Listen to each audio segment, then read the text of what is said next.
Good morning. I said good morning. Can you hear us today? I hear clicking. I hear clicking. She's not responding, though. Good morning. Can you hear us? Oh, yes. Oh, I perfect. see. Okay. All right. I got you. Go after 5 things. Fantastic. Sure. Stand by.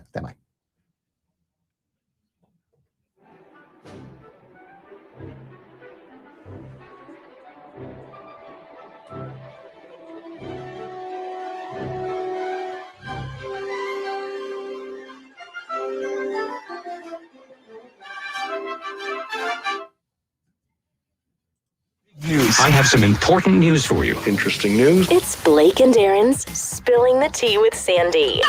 K-Man's top news headlines of the day from CMR. Good morning, Sandy. Good morning, Blake and Aaron. Good morning. We were just talking about the Olympics, so maybe we should just kick off the headlines with the Jamaican Winter Olympics team. What are they? Bobsled team. Come on. Amazingly enough, Jamaica is headed to the Winter Olympics. So they're actually sending a team. First of all, for them to be sending a skier, I think is amazing. Oh, the skier. Okay. Wow. And bobsled, because I don't know where's even bobsled. Call Disney for the reboot. I know, right?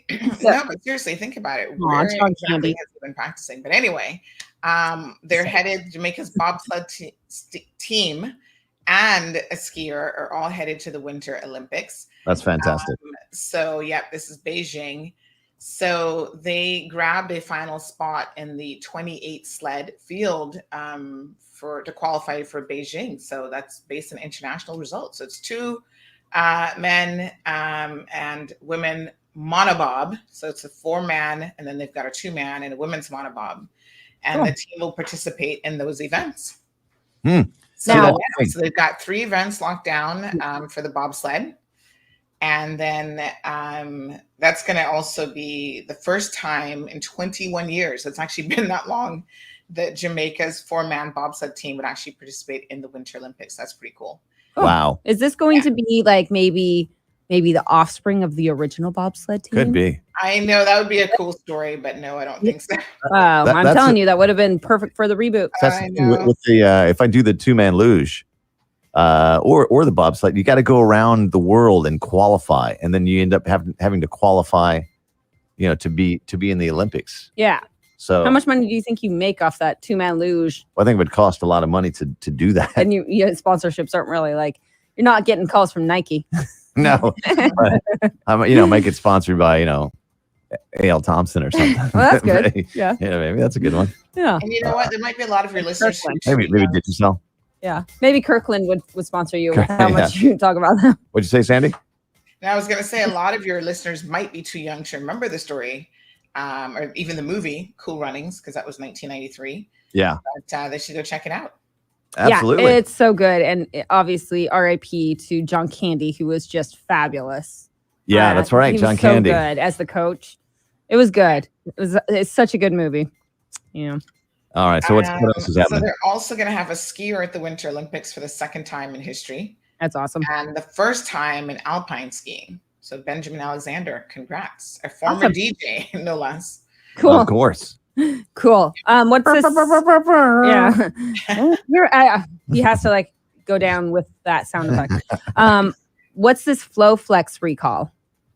What's the what? Sorry? The LFT recall, FlowFlex.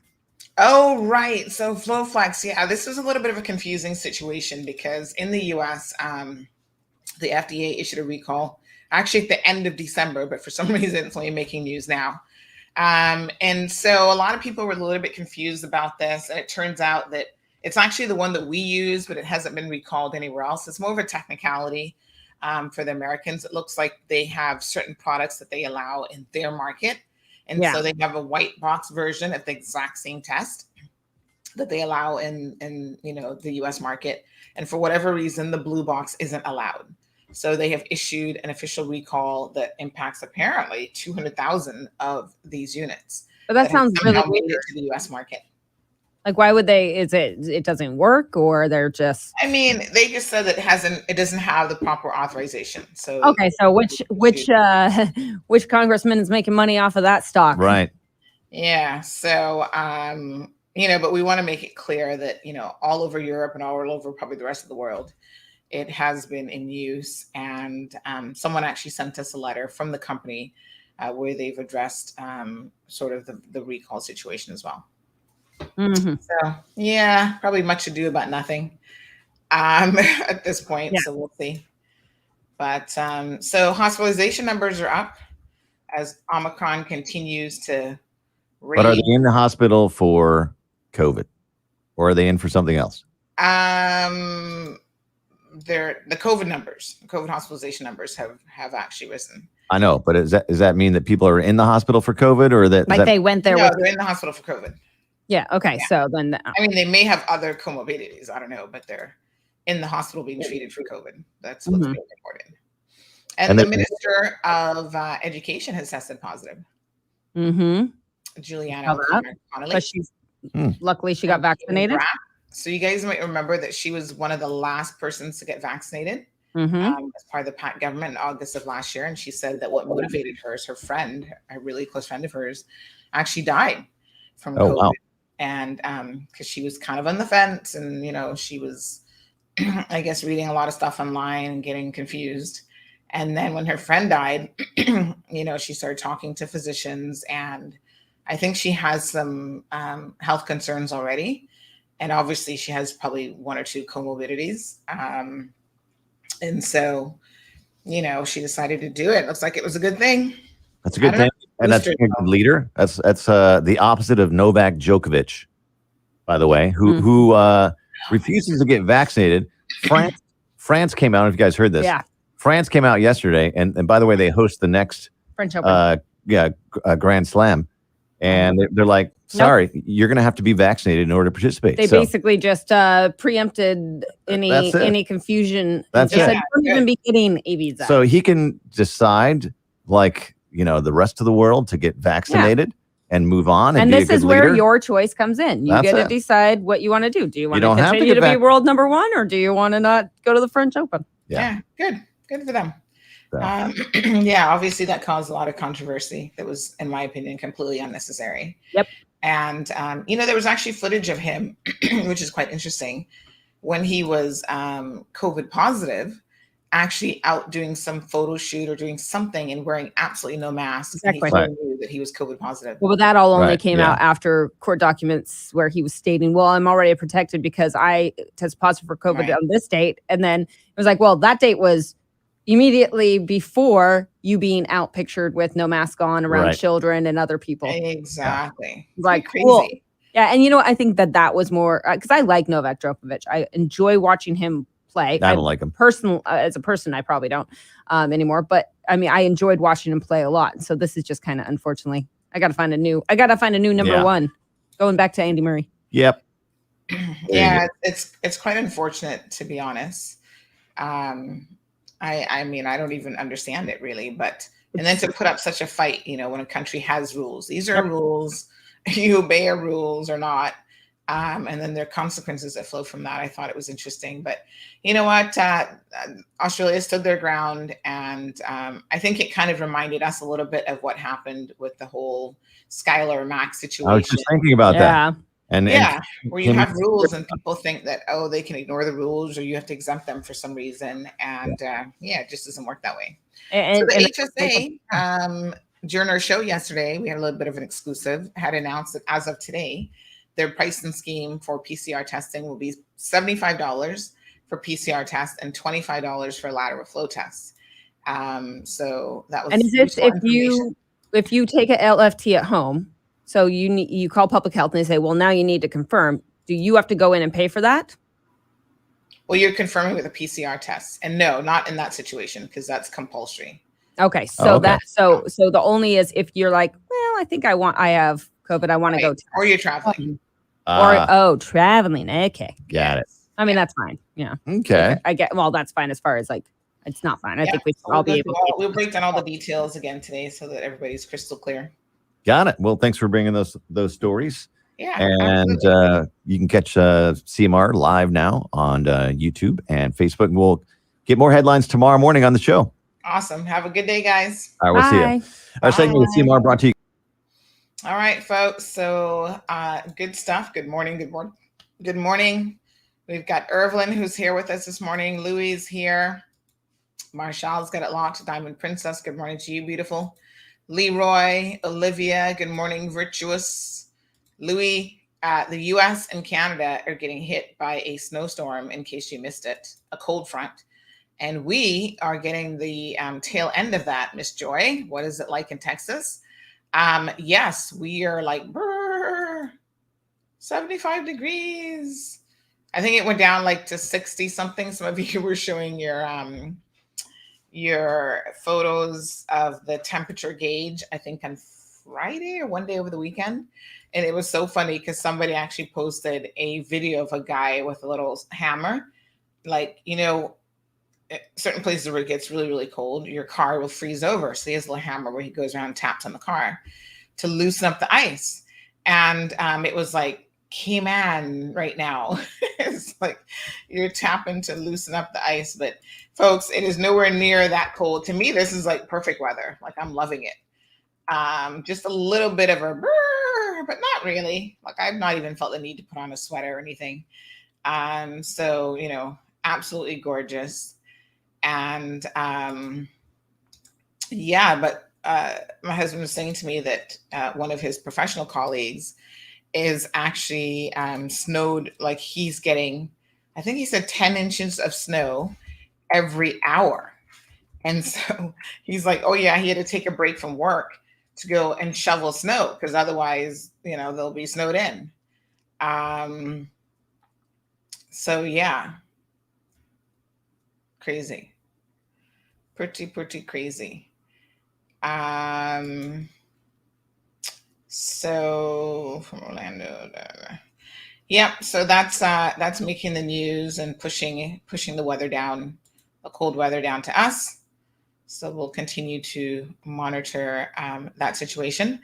On another note, everybody is literally catching COVID right now because of how Omicron is just raging. So over 2,300, let me get the exact numbers, suspected cases. It's a significant number. And my good people, it's a lot. By the way, I totally forgot that I need to play our intro because we're playing it afterwards. Let's do our intro pieces and we'll be right back. You're now tuned in to the Cold Hard Truth, Cayman's #1 hard-hitting live podcast show, where we feature some straightforward conversations on political, social, and celebrity news and all things happening in the Cayman Islands and around the world. This show was created to give the people a voice and a means of being involved and informed without any filters. Sometimes it gets crazy, but we always keep it real.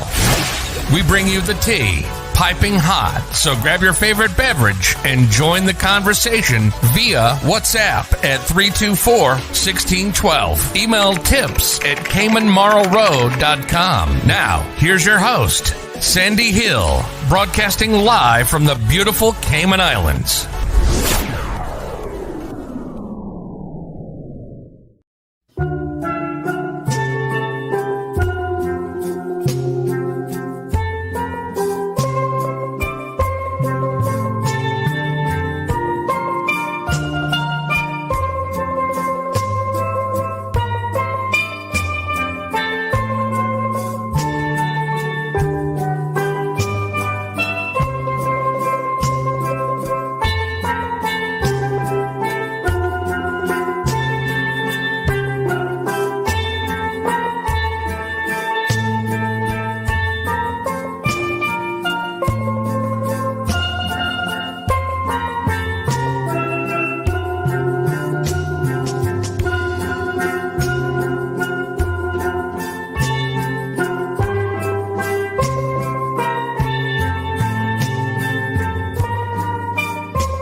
right, good folks. Welcome back. Thank you guys so much for waking up with the cold hard truth.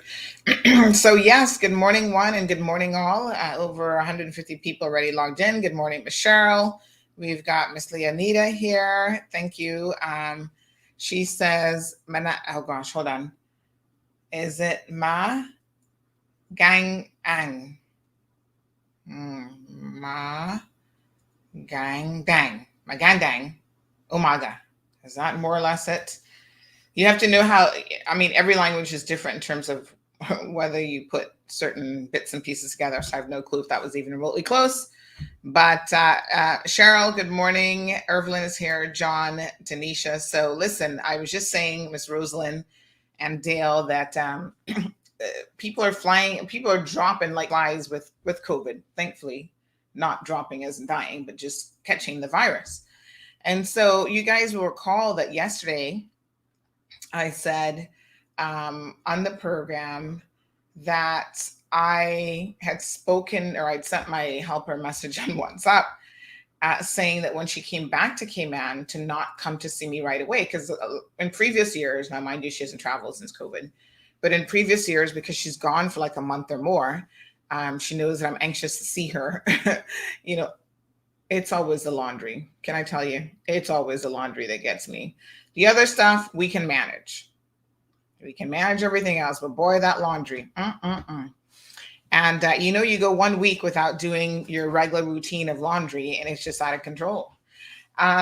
So I said to her, take your time coming back, because I already had predicted my other friend who was coming from Jamaica was going to get it. And I actually didn't say it to him directly, but I said it to my husband. I said, watch and see for a friend so-and-so doesn't come back COVID positive. And I said, don't invite him over too soon. Because by, day 3 or so, he's going to be positive. And sure enough, like clockwork, he came in, did his PCR test coming into the Cayman Islands. I think he came in on, I want to say the Tuesday. So the Monday was like the holiday. And so he flew back on the Tuesday. And by the Thursday or Friday, he was positive. Had a negative test coming in. And because listen, 7 out of 10 people in Jamaica have COVID, at least. That's what their health minister was saying yesterday. And he's begging people. The government has made a decision, a political decision, that they are not going to shut down the country again. They're not going to put people back into these shutdown situations, which is interesting because I had someone messaging me yesterday. Why don't we shut back down? I'm like, what? We had this conversation last week. You guys remember what country, except for China and Hong Kong, is shutting people down? Unfortunately, this thing is here to stay. And this is part of living with it, is that we can't shut down every time it surges. You're going to just have to, suck it up and move on. So shutting down is not going to happen anytime soon, if ever, at this point. Sorry, I needed to get my little back scratcher here. So yeah, so I was telling you guys yesterday that I sent my helper this message on the 7th, actually. I said to her, when is it that you're back again? I said, well, whenever you come back, do not, under any circumstances, come to see me right away. Wait at least 5 days and lateral flow test and see what happens. Well, guess what? She came in on Friday. And remember yesterday morning, if you were listening to the show, I said, I saw she sent me a message yesterday morning, right before the show, actually. And that message was to say, oh, Miss Sandra, it's me. Guess what? Me test COVID positive. I said, oh, yeah. I could have told you that was going to happen. So poor her. She's COVID positive. She's vaccinated, though. She had plenty of sense. Like, I did not even have to talk to her about vaccination. She was like, she's not messing with this. She's, got comorbidities. She's older. She's overweight. She wasn't messing around. She went and got her vaccine nice and early. And I want to say that she probably got her booster as well. So yeah, poor thing. I'm going to check in with her a little bit. But someone after the show was messaging me and they said, I was listening to you talk about how you, since you're a helper, don't come right away. And she's like, I agree with you. And I said, here's the irony of it. She actually messaged me, unbeknownst to me before that, to say that she was COVID positive. Poor her. It is what it is, folks. So we've got 15 people hospitalized right now with the coronavirus. And the issue really is that this Omicron variant is the one to watch. So, Omicron is spreading a lot quicker than Delta. So it's much more transmissible. Even if it doesn't make you sicker than Delta, because of the transmissibility rate, it means that more people are probably going to be hospitalized. So you'll see the numbers surging because simply more people are getting it. So it's just a numbers game. It's not like, okay, the Omicron variant is worse than. It is just that it is in the category of infection, it will infect more people, which logically means that more people will be impacted by it, including more deaths when you work it out, right? So that's what's trickling down. So yeah, I feel like everybody's gotten it.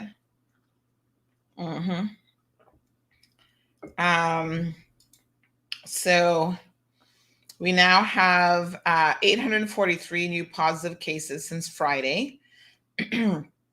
We've got this report of probable Omicron cases. Again, it takes them a while to get it confirmed. Like it's been at 132 confirmed for like a week now. That's where they're going to go to the weekly numbers. I really hope that they're able to, at the weekly numbers, see the needle move as it relates to the Omicron confirmations. But we're looking at some 2,836 people with likely Omicron infections. 15 people now hospitalized in the Cayman Islands. And we're also at a total of 15 COVID-related deaths. So that was 7 new admissions between, I guess, Friday when we got the last results and today, or yesterday. 11 new cases for the sister islands. Yeah.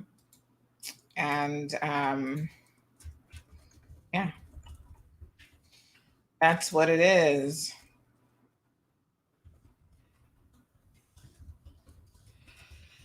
So let me see here. 2 students returned this week who have a primary contact positive test. So,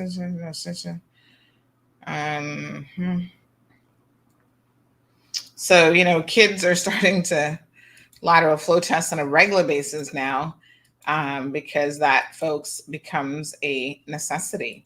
Not only lateral flow testing, but quite frankly, they are, going to have to be very, very cautious as it relates to infection. So, folks, you've got to do what you can, but no matter how careful people are, it seems like Omicron is going to get you. And I put my own mouth in myself because trust me, my mouth is, talking about goat mouth. That is serious. I hate to say it, but I really do have, as them old people would say, a real goat mouth. So the Minister of Education, Juliana O'Connor-Connolly, has also tested positive for COVID. I kind of chuckled to myself. I made a little bit of a joke yesterday, and then I thought to myself, maybe it's too soon for this joke. But do you think she went to Pastor Courtney's church? On the BRAC, folks, it's been raging because of one of the reasons for sure is there was a super spreader event during the holiday season. It was either the Christmas service, the night service, Christmas Eve night service, or it was the New Year's Eve night service. Some 60 people were being traced for COVID infections from that single event. So that was pretty crazy, right? We're going to talk about Cayman Airways here in a second, Luis. Stay tuned for that because, yes, Cayman Airways having some growing pains, it looks like. So we're definitely going to talk about that. Maybe I'll put that up next in the queue. So it is really, really frustrating, people, I must tell you. So anyway, the minister has tested positive for COVID. She is resting, and I'm sure she'll be fine. it's just, like I said, one of those things that we're all going to have to deal with. And it kind of is what it is. But we wish her a speedy recovery. And thank goodness that she decided to actually get vaccinated. Because, the outcome for her now could have been very, very different. She could be in the same shoes as her friend that she lost to COVID. So she's now got a bit of a fighting chance. So the Premier's office yesterday released a statement in relation to this, essentially sharing that she had tested positive. And, he's just reminding people that, this is where it's at, folks. You've got any sort of comorbidities, you've got any concerns in terms of your current health situation, your best bet really, folks, is to try to ensure that you are getting vaccinated, that you do your part as much as possible, because Omicron, like I said, is going to catch all of us, it appears like, at this particular time. So, hoping again that she recovers quickly, and wishing all the best for her. I don't know, is she in Kimmenbrock, or is she here? I'm not sure if his release said anything about her location. He basically said that the MP for Kimmenbrock East is currently in isolation due to recently having been tested positive for the virus that causes COVID-19. And she's doing well. And so far, she's only experiencing mild symptoms. So she obviously will remain in isolation until the all clear is given from public health, following those existing protocols. So he went on to say that we all know from all the research around the world that COVID-19 is not a fair fight for those who are unvaccinated. And we have seen that both the rate of hospitalizations and deaths are driven largely by unvaccinated individuals. And he said, fortunately, Minister O'Connor Connolly is fully vaccinated, and he was wishing her a speedy recovery. So the Premier should be on with us tomorrow, by the way. I'm just going to confirm that. So it is Impact Wednesday, not Impact Wednesday, sorry. Well, we hope somebody comes on for Impact Wednesday, but he is actually coming on tomorrow evening because it's Premier Access with the Honorable Premier. So that's where he comes on and basically answers your questions. So speedy recovery to Minister O'Connor Connolly. Leonida says, ginger, oranges, lemon, moringa are my anti-COVID. Well, you can take all of those things and you can pray, you can do all of that as well. But you also have to recognize that, God gave us modern medicine for a reason. So if you believe in prayer, then you have to believe also in modern medicine. And there's a reason why God gave us the ability to think and to have access to lots of things, including vaccines. Vaccines have saved literally millions of lives around the world. And I'm not talking about just the COVID vaccine. I'm talking about the history of vaccines have been a game changer. Things that would kill people no longer kill people because of the advances in medicine, and specifically vaccines that are easy to distribute, and millions of people around the world get them every single year. So most people have been inoculated against something, whether it's measles, mumps, rubella, all the stuff that you get as part of your early years. So good morning, Miss Brenda. Good morning to Tracy. Thank you guys so much for tuning in. Cayman Airways, Wagwan. Wow. This kind of brings back memories for me about traveling way back when. Because I tell you what, I remember when it was just like, Sundays was not the day to travel with Cayman Airways. And it has a knock-on effect. So if one, flight is late or one single plane is down, all of a sudden you've got a domino effect. Bloop! It impacts Cuba. It's going to impact. Now somebody's messaging this morning, what's going on with the Saiba flight? It's just everything. It literally is everything. Oh, somebody just reminded me to send out my reminders for the WhatsApp news group. So I'm doing that right now. Thank you so much for the reminder. I did forget. I had started it and then got distracted. So let me do that right now. Because yes, some of my WhatsApp news people, they sit there and wait for the reminder before they jump onto the stream. So yeah, poor Cayman Airways. Like I said, this brings back memories. And I'm not sure what's going on because the MAX 8 is the plane to be now. And we have, is it 3 or 4 of the MAX 8s now? I forgot how many we've gotten delivered. And so for the most part, that's what's going to most of these jurisdictions, right? And so the issue, whatever it is, and apparently at some point today, Cayman Airways will issue a press release. But listen, we need to talk about this, whether they issue a press release or not, because I've got people messaging me. And someone actually said, oh my God, when I read this, I'm like, oh, I feel your pain. Someone actually sent out the comment last night because they were trying to get back from Jamaica. And they said, this is so, what was the word that they used? They said it's pure torture. And I was like, oh my gosh, that word.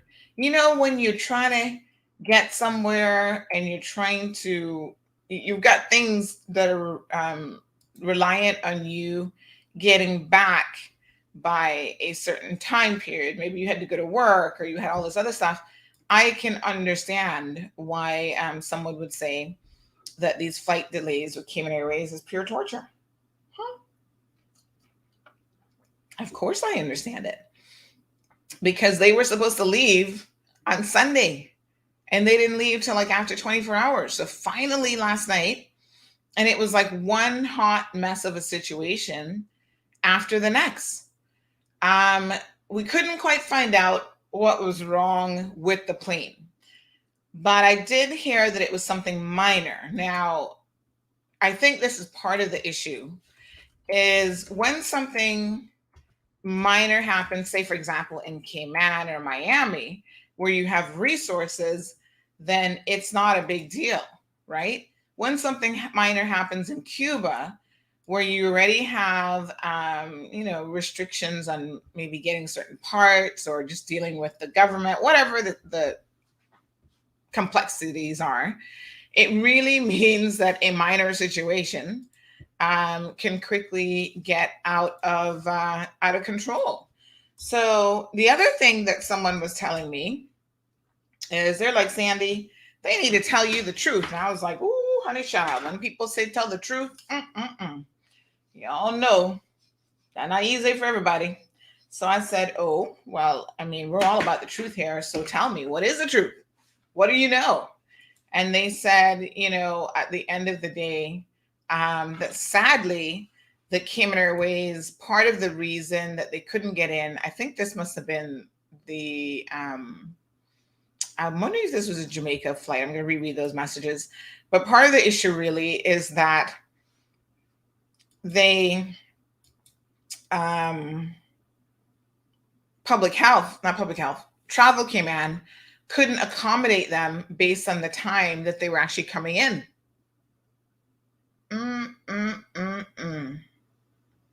So they could have flown in, but Travel Cayman said, nope, we're closed now. Goodbye. And then I think the crew had been kind of like, they have things in place where crew are not supposed to fly over a certain amount of time. So crew rest is actually really, really important for both the pilots and the stewardesses, the support staff on the flights. So it was really important for the crew to then to get their rest. So I thought, what a hot mess. But it has literally had a trickle-down effect. Miami got delayed last night. So I had someone messaging me saying, oh yeah, I'm in Miami. I'm stuck here. We were supposed to leave after 8 o'clock and no go. So Miami got delayed, Cuba got delayed, Jamaica got delayed, New York was delayed. It was like everybody everyone was having issues as a result of, one plane. And so if we have 3 or 4 planes, I thought to myself, I don't know where the other flights were, but yeah, this is a little bit of an issue. Now, here's the thing, folks. Cayman Airways, I can't imagine, is actually at full capacity yet. Like, I'm still thinking because of COVID that they're not running at full capacity, but maybe I'm wrong. Could I be wrong? I mean, is Cayman Airways bustling with people traveling? I mean, I must admit that some of you were real quick to jump on the plane as soon as phase 4 hit to go shopping. And all of a sudden you couldn't do a booster shot or you couldn't do a vaccine beforehand. But all of a sudden you were like, oh yeah, I need to get that vaccine now because I need to go to Miami. And I was sitting there going, you need to go to Miami. Why? What's going on in Miami? Oh, Walmart called. They're having a sale. And I was like, okay. Anyway, hot mess is all I can tell you. But yeah, I don't know. So yes, the frustration is real. I've seen your messages. Like I said, Cayman Airways today will make some sort of announcement about what it is. It'll be the standard corporate thing, like, whatever. But someone has said, are they compensating people for these flight delays? Does Cayman Airways still compensate people for stuff like that? I don't even know. Someone said Cayman Airways should issue some compensation for all the convenience for the past 2 days. It's only fair. It'd be interesting to see what they have to say in the matter. So far, they've said nothing regarding that. Because maybe it's because of the destination of the flight it's coming from. Just putting it out there, food for thought. And I said, okay. And then on top of it, yesterday, one guy said to me that they kept getting messages, like, the updated emails. So it was like, okay, the flight is leaving at 7 something. No, the flight is leaving at 9 something. No, the flight is leaving at 10 something. And so he was like, we just did not know when the flight was leaving. So I understand that a plane was here in Cayman that needed to taxi off and leave. And then once that left, that went straight to Jamaica to be able to pick up people, I guess, at the international airport in Kingston, right? So someone sent me a message 8:40, and they said KX from Jamaica to Cayman is finally boarding. Thank God the saga is over. And I was like, wow, that's crazy. And they said, yes, there was some problem with incoming passengers. So even after the plane got to Jamaica, the problems continued. So this person said there was some problem on KX 2607, incoming passengers and immigration in Jamaica now, which has caused the flight to be delayed. So a lot of times, just like in Miami, what you find is the crew flies in. They have to go through security and whatever. Sometimes they are flying in. I think they try to arrange it where it's like a proper flight with like people on it. And then they make those people come off and disembark and whatever. And they have to quickly clean and disinfect the flight. And then crew has to be cleared and go back through, right? Crew can't stay on a plane and wait for the second leg or a return flight because that's a totally different KX number and so on. So the crew has to go through security. They have to go through, I guess, customs clearance or whatever, just in case, right? So there's certain protocols that they have to follow. So this person said this is like torture in the first degree. That was the terminology that they used. I was like, yikes. Yeah. So I don't know if Cayman Airways offers compensation. You guys can tell me. I haven't heard about that in a minute, but if they don't, people are thinking, why are we not getting compensated for this? Daisy, good morning. Sunshine. Aliano says they have 3 MAX 8s. Somebody mentioned a 4th one was on the way. So after 24 hours, passengers have to retest again and pay money. Oh, that's a good question. I don't know. Let me ask.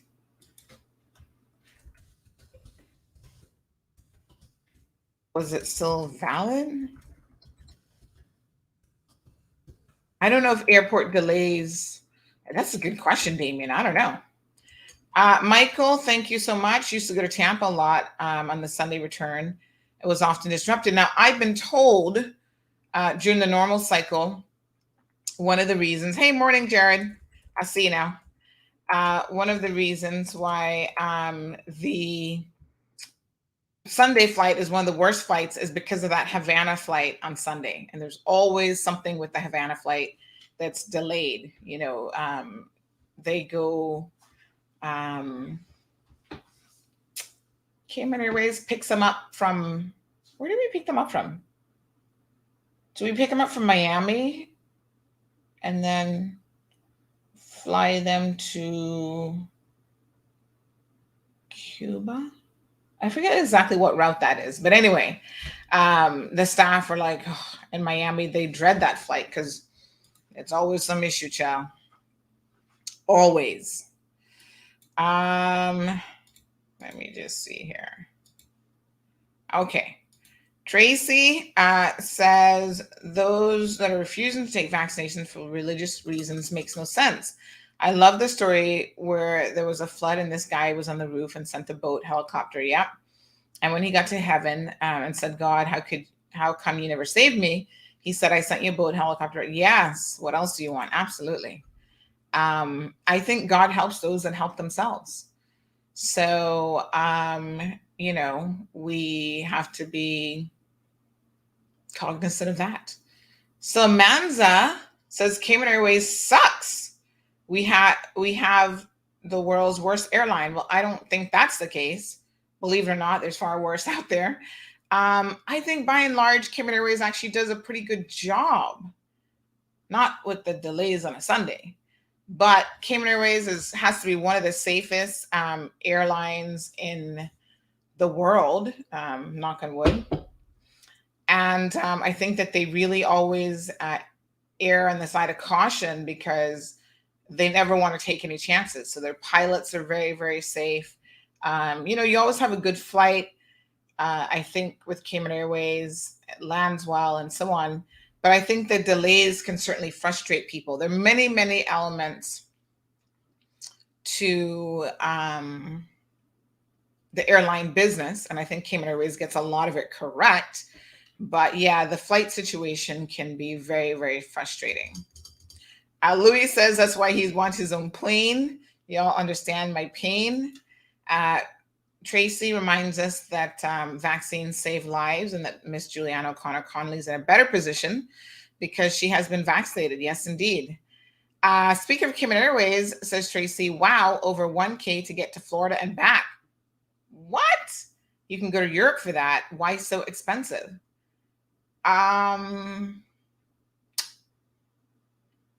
I guess like everything else in the world, airline tickets have gone up, but that sounds crazy. When are you trying to go? That sounds crazy. I mean, I don't know. I'm not traveling at the moment, but ooh, that sounds crazy. Jared says safest doesn't mean efficient. Good morning, Jared. Good morning, Miss Sandy. How are you? I'm good. So you're saying safe does not mean efficient? Yeah, but right. Okay. This is where I'm coming from because I don't want to make it look like I come in for Cayman Airways. Cayman Airways has always strived to improve, but the rate of improvement always seems to be below. You're coming in a little bit low. It always seems to be below. Can you hear me now? A little bit better? Now maybe. Okay, let me just pull it a little bit closer. Yeah, check out that mic. I'm trying to adjust my audio up, but I want to make sure people can hear you. They can hear me now. Yeah. Just speak up. Keep your voice up. Okay, yeah. So basically, the percentage of rate at which Cayman Airways does their improvements, it always seems to be a bit lacking, right? Because if you always have a domino effect with a delay in one country, then the customer experience is diminished. So really and truly, you can be safe, but people have schedules. This is a global world. So either Cayman Airways is going to get on the global trend, because if we are the largest financial center, we need to meet that standard as being a global airline, right?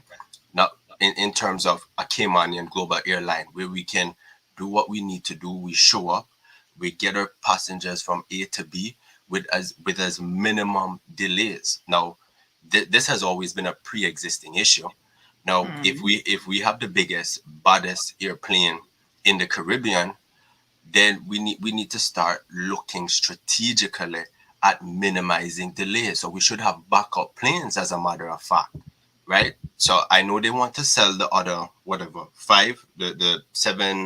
the other 700s. I think isn't that plane gone already? I think that's gone. It is gone, but you see the thing, the lack of foresight. Because if you're onboarding 3 to 4 new planes and you're selling the rest to liquidate cash, which is understandable, when you have delays like this, which do happen, what are we gonna do? Are we gonna sit down on our lap or sit down on our hands and be like, oh well, we got how we? This is the bottom line issue that I have with Cayman Airways when it comes to their delays. Now, they're a good company. There's good people. I'm just saying, when we look at it, we have to look at it holistically. And the CEO, everybody's saying you can hear me better now? Okay, so some people were saying that they couldn't hear me. So I'm probably going to have to, long story short. Well, Manza Musa Richard King says that he can hear you. Okay, so long story short, Cayman Airways just needs to improve their delays, meaning try to minimize it as much as possible. Now it's COVID, and you have regulations with different countries, and those things have to be factored in. But if you're servicing 3 to 5 different countries, you need to have at least 2 to 3 reserve airplanes in addition to those 400s that you have, because a plane could break down. That's the thing. A plane could break down. And if we are the safest, well, we need to have a strategic plan to make sure that we have backup planes to get people in and out. That's all it takes. I don't know what the lack of foresight. Anyways, that's just my 2 cents. They need to get on the ball. Yeah, but when you say a backup airline, how exactly does that work? Because I don't think a backup airline. Okay, well, you see the thing. I don't think they can afford to have a backup plane just kind of sitting there waiting for something the airport is probably at capacity. It probably is not ideal. Now, I know there was an expansion in the pipeline for Cayman Airways, but the thing is, it for them, and I don't want to cast any aspersions. How are we? For me, what it boils down to is, are we getting the value for money when it comes to delays? Because if you keep delaying your customers not going to want to fly with you. I always feel really good to fly on Cayman Airways because it's a Caymanian airline. Not a lot of Caribbean countries can say that, right? But if it is a Caymanian airline, we need to perform at the global standard, where when an issue arises, we can mitigate it. Now, if it is that we do not have space, foresight and planning. If we're trying to go to 100,000, you cannot still be running at 5, 7, whatever max, 800 max, whatever.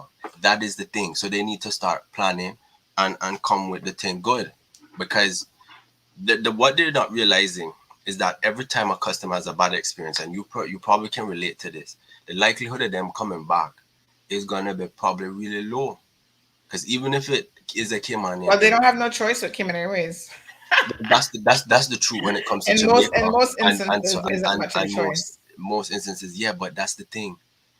You need to provide a quality service. It has to be excellent. At least the bare minimum, where we can say, okay, we will always undertake to get our customers back to and from. Now, I wouldn't say 24 hours, probably say 48 or 72 hours. Because, if you say 24 hours, people are going to hold it to that. So if we say we will always try to get our customers back within their destination, 72 hours, yeah. But there needs to be a standard, Miss Sandy. You understand what I'm saying? I know about, that's the only choice. But really and truly, if you're the only choice, at least try to be at least above 50% when it comes to well, we don't, to be fair to Cayman Airways, right? And I want to be fair to them, and I'd love for them to come on the program and give us some real numbers. But we don't have any idea how many flight hours are operating, and of that, how many flights are delayed. Like, it would be great to have the facts, because we only hear about Cayman Airways when something is going wrong. So we're only hearing about them this weekend, but they've been flying throughout the pandemic, and I really haven't heard too many complaints. Exactly.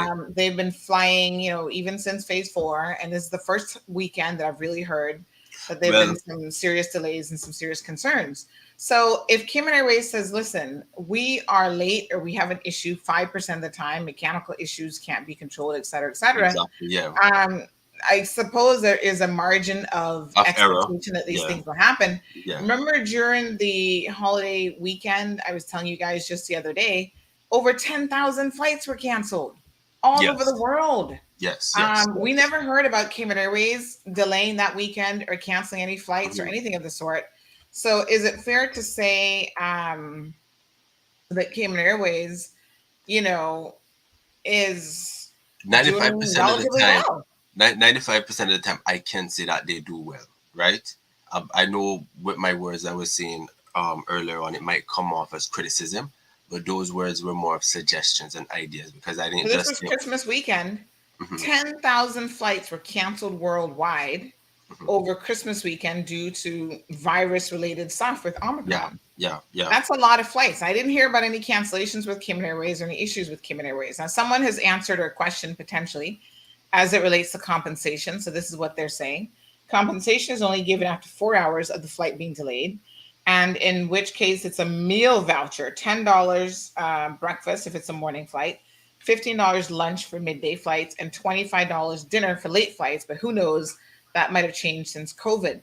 Well, I'm curious to know if your flight is delayed 24 hours later, what's the situation there?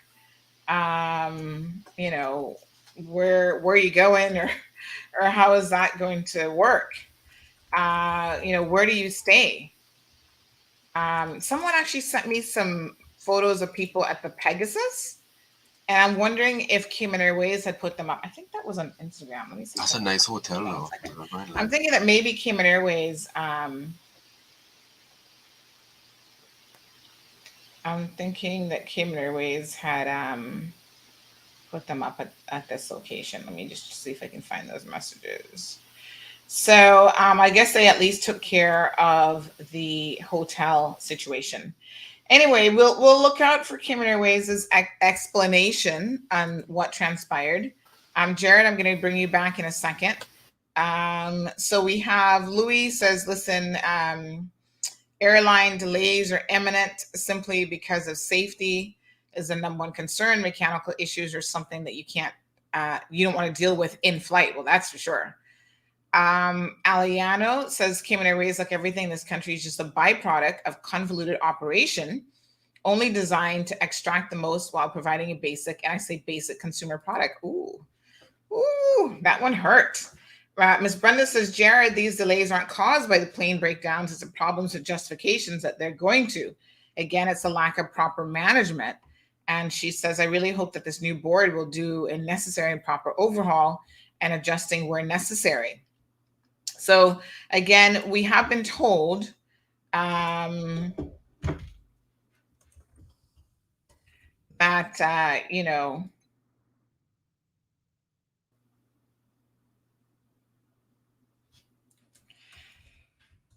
we've been told that there was some additional issues that might have contributed to the delays. So including the fact that, essentially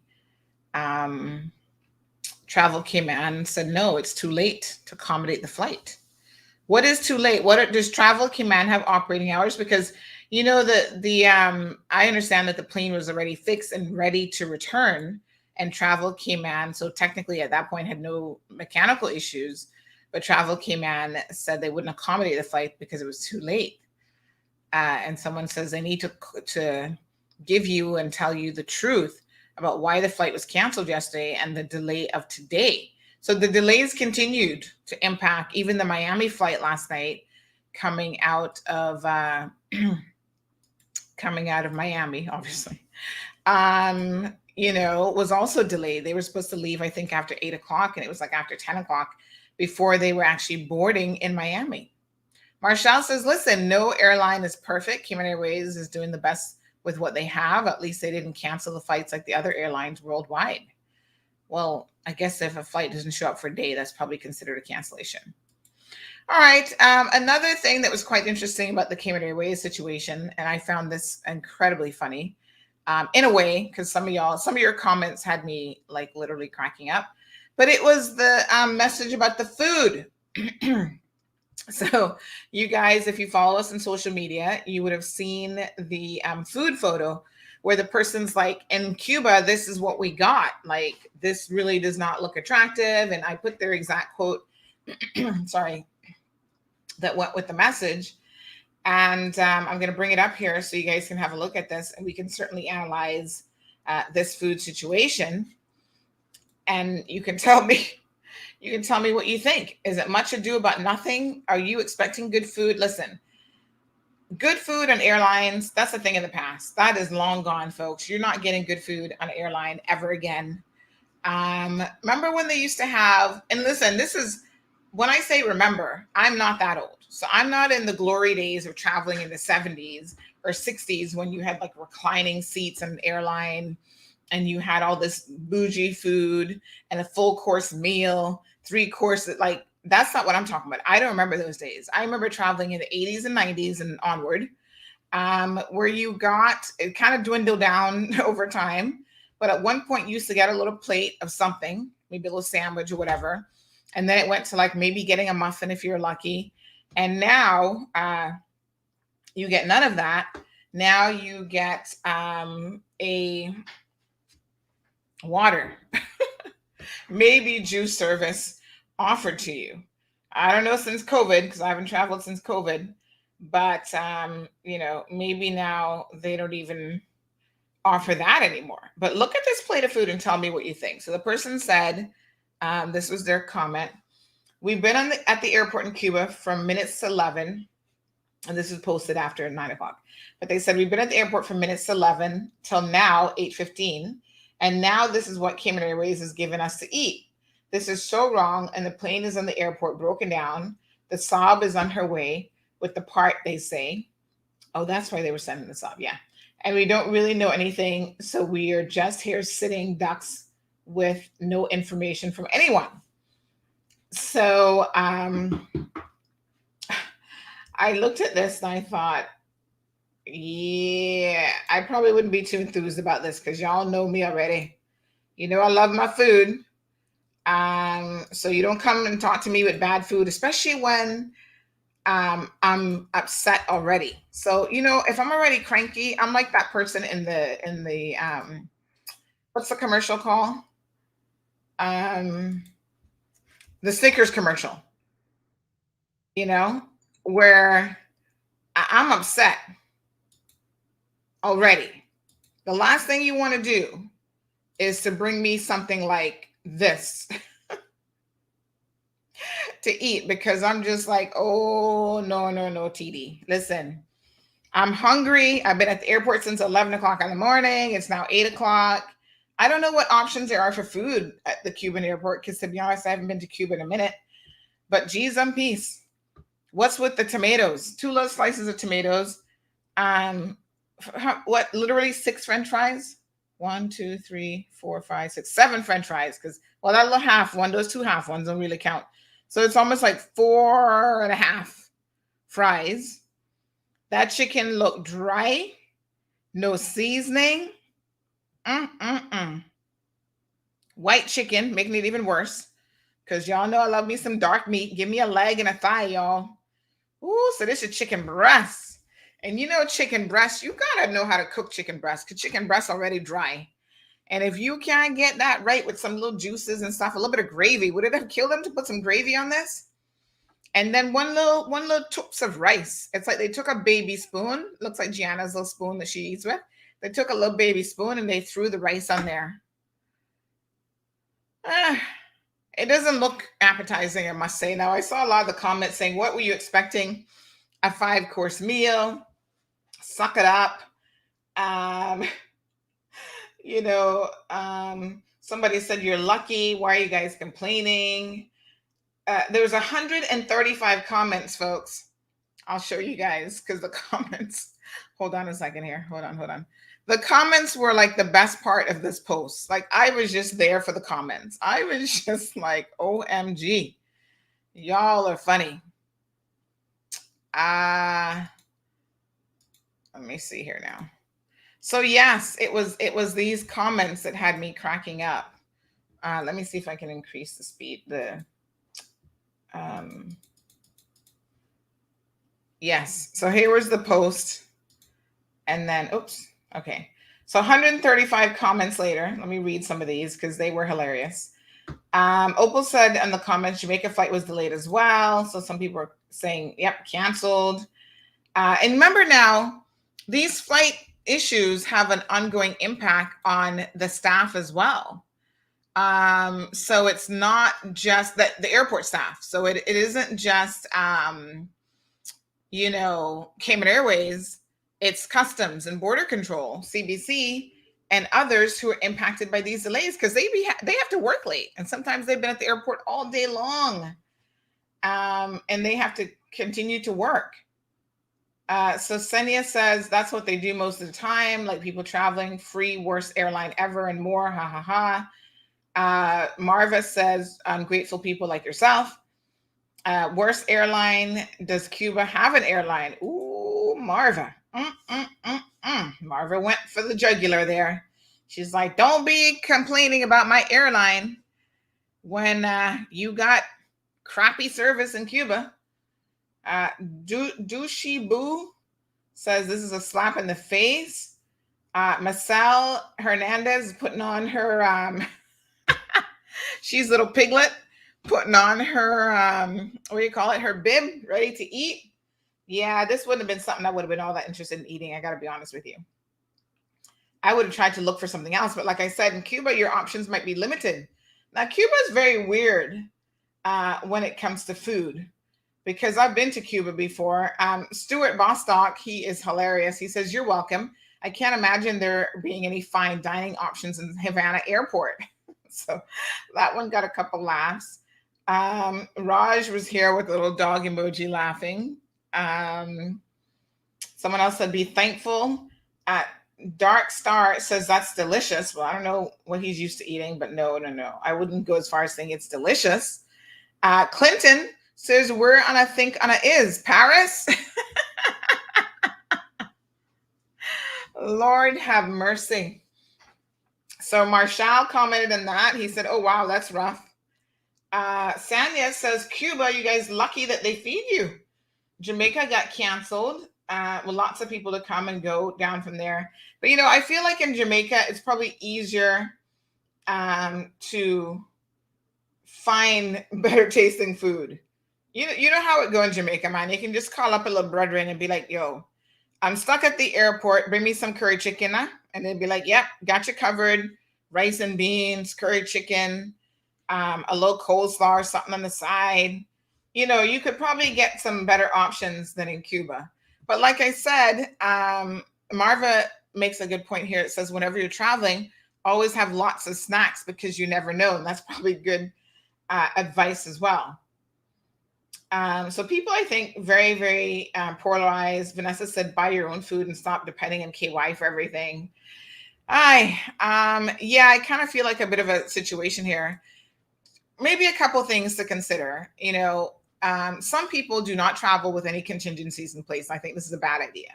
So they are not traveling, Jared, with food. They're not traveling with money to buy food. They're already broke. In COVID times, I think I said this yesterday, you got to be ready to activate your plan B. So your plan B might include the fact that you're going to be stuck somewhere. Mm-hmm. If you test positive for COVID, you're going to stay longer in that country. So make sure you have extra reserves. You don't go spend all your money. Cash. Yeah. You have a place to stay. You have food to eat. Mm-hmm. Would I have been impressed with this food if I was already cranky from, a flight delayed or canceled? No, I would not have eaten this food. I would have put this food in the garbage. Oh. I don't know what my options would have been at the Havana airport. And then sometimes if you're thinking, oh yeah, the flight is still coming, the party's on the way, whatever, you can't leave the airport. You have to stay. Yeah. Yeah. So you might not have had any other option. I think, a matter of being grateful is one to consider, because there's a lot of countries who do not have what Cayman has and what Cuba has. So, be thankful that you got something to eat, whilst it may not have been to your liking. It wasn't oats, it wasn't porridge, it wasn't dirt. So at the very, be appreciative. I know it's hard coming from somebody my age, but and yeah, and I don't want to say it's Cuba. We have to bear in mind Cuba is a communist country, and the reason why it doesn't have everything that it has is because of the U.S. embargo. Now, if you are flying to a country like Cuba, like Sandy says, you need to have a plan B. Bring some extra chips like that, and make sure you have a plan B. Or if something don't work out in Cuba, this is where I can go. Well, you can't be traveling with no drinks in your bag, so that's always. Cause you know something, Miss Sandy. Anytime I fly anywhere, I make sure to have cash. Cause that little trick, make sure you got a little cash when you go in there. Get a little chips, and for me, when I go into my airplane, I buy me myself 5 or 4 bag of chips, so that when I in the flight, cause they only give you juice and water, so you gotta get the little chips them to stretch, I must say that when I travel, it kind of depends on where I'm going and kind of how long I'm there. Like if I'm doing like a 1-day trip in Miami, a lot of times I'm like rushing to get to the airport. I don't even have time to grab like proper meal during the day. Oh, okay. And so, but I always know that at Miami airport, there are restaurants, I can walk up to another, what do you call them? The restaurants, the food mart. What do you call them? The food court. Food court, Yeah, you can go to the food court in the airport. They obviously have closing hours and stuff too. So there used to be one little sushi place in the Miami airport that I used to like, but I was always missing them because of their hours. But you can go to the there's California pizzas that used to be there. I don't know if that's still there. And then you go to the Chinese they got restaurant. Burger King. They got the little Mexican. I always used to go to that one, like Concourse. I think it's by E. When you walk in, the one that was right there on I forget what it's called, on the left-hand side, they always had ripe plantains, child. It was like a Spanish themed restaurant, so they could cook. You get your little rice and beans, like the different version of rice and beans. Okay, They always had ripe plantains. I was like, if I wanted a little salmon, they had it nice mixed with the salsa. So yeah, I listen. I check in first, make sure I'm good, and then I'm gonna go look for food. But like I said, I haven't been to Cuba. Oh my God, I don't even know. That was going to be my next trip before the pandemic hit because my husband has never been to Cuba. And I was like, oh, yeah, we should go to Cuba, make you see Cuba. And I've been like 4 or 5 times or whatever. It's nice, Cuba, nice. And I was like, yeah, we need to go to Cuba so he can see Cuba. And, like we went to Honduras. And you got to travel different places to see what to appreciate you thankful about in life. Because boy, I'm kissing Cayman soil when I come back. Because if people went to Haiti, if they think it's Cuba is something. Oh, child, you're not getting me to go to Haiti now. I went to Haiti, Miss Sandy, and let me tell you something. I'm not going to Haiti. No, I was very appreciative of Owen Roberts International. Yeah, I just look at the pictures of Haiti and makes me want to cry. So and I'm not saying anything bad about Haiti. I'm just saying their airport situation is a bit smaller. You don't have that much amenities. So, each country has its own different way of how it handles its international airport food situation, and we have to be grateful. Thank God for the United States of America. If you're flying to the States, you know what you're going to get. You're going to have endless opportunities of food and all them things. I'm glad those people in Cuba are getting food and they're being fed. All right. So Damien says at 9 p.m. the restaurant there probably was low in food and had to feed every passenger. Thanks USA for their embargo and 240 sanctions. So that's an interesting point, that maybe the restaurant just didn't have very much to offer. And I guess it's not as easy to like phone in and say, deliver or whatever. Like I said, for me, the food in Cuba was really, really interesting. And I found a couple spots that I really, really liked. Like there was this one close to like the university there in Havana. It was a little hole in the wall kind of place that I discovered. I forget what it was called now. But boy, they had the best ice cream. And I find that Cubans eat a lot of pork. So if you're not a pork eater, you might have some issues, but they do a lot of pork dishes and stuff and like chicken that. Too, pick up and, some things were harder to come by. Yes. And people went to me like, oh, the food is so cheap in Cuba. And I was like, well, it certainly depended on what you were getting. Because if you were going there and trying to have a little lobster dinner, it wasn't really any cheaper than what you'd be paying in Cayman, to be honest. Yeah. Steak and beef can be challenging to come across. But I must say some of the fattest cows I've ever seen in my life were in Cuba. I mean, they were fat I'm like, why are they so big? What are you guys feeding these cows? And my little interpreter was explaining to me that the cows are, because they're using them for milk production, cheese, and especially when you go in the country, that they get pretty well taken care of because that's their source of other things that they need. So the Cuban government provides you with certain things, like you get free milk or whatever up to the age of 5 to make sure that you're getting enough calcium and milk. And then they might give everybody like a voucher for beef or bag of rice or whatever up until like a certain age and stuff as well. So they try to ensure that you get some of the necessities. I guess this is communism. I don't know. But it was kind of interesting to learn a little bit more about the food situation there. Yeah. By and large, some places were decent with food. And then other places, I'm like, why are you guys not using seasoning? What is it with seasoning? Mm-hmm. And I think that it also has to do with the European clientele, because their clientele is more geared towards European. So you see a lot of, having been to Cuba myself, there's a lot of European influence. I bear in mind, I'm not here to. Like I'm going to like the little what do they call the little restaurants? The pasta. Like La Tiendas. But that's where I'm going to try and look for some food. Mm-hmm. Sarah says, I thought that was pita bread. Ooh. Mm-hmm. It does kind of look like I didn't know it was chicken. I thought. Anyway. Listen, pita bread, some good pita bread, warm with butter, would probably have been more tasty than that dried up chicken. Aliano says, what is that? My God, really? Plain slackness. And this is not something we can blame Cayman Airways for. I mean, as Damon this is a situation that these are probably seems to be Cayman travel caused, and it would be good to know when Cayman travel closes down for the day, because it kind of made it seem as if this was an issue caused by Cayman Airways when it was really more or less Cayman travel saying we're closed. And the thing is, and this is the thing with the COVID vaccination. The government has told people, you need to get it within 24 hours. Now we have a situation which is unforeseeable circumstance. Are those people to get retested because of... I'm going to find out. Because it is going to cause a lot of issues. And I know the 24 hours is really to delay people or prevent people from traveling more or less who don't need to. But you only can do... find out about the I'm going to find out about the PCR test. Yeah, because that would be a real inconvenience. Because then those people have to go. I haven't heard anybody complain about it, so somehow I don't think that it was an issue. So Carol says this is Cuba. They don't have much. I'm sure many Cubans don't even get that to eat. Miss Sue says, yep, Cuba doesn't have much choice of food themselves. So yes, what do you expect? Y'all lucky to get food because it's very sparse there. Yeah. One thing they seem to have a lot of is ice cream. Mm-hmm. You go to the little ice cream place right across from that hotel. What's it called again? Like by La Rampa. Mm-hmm. The little ice cream parlor and whatever. Oh, on a weekend they be packed.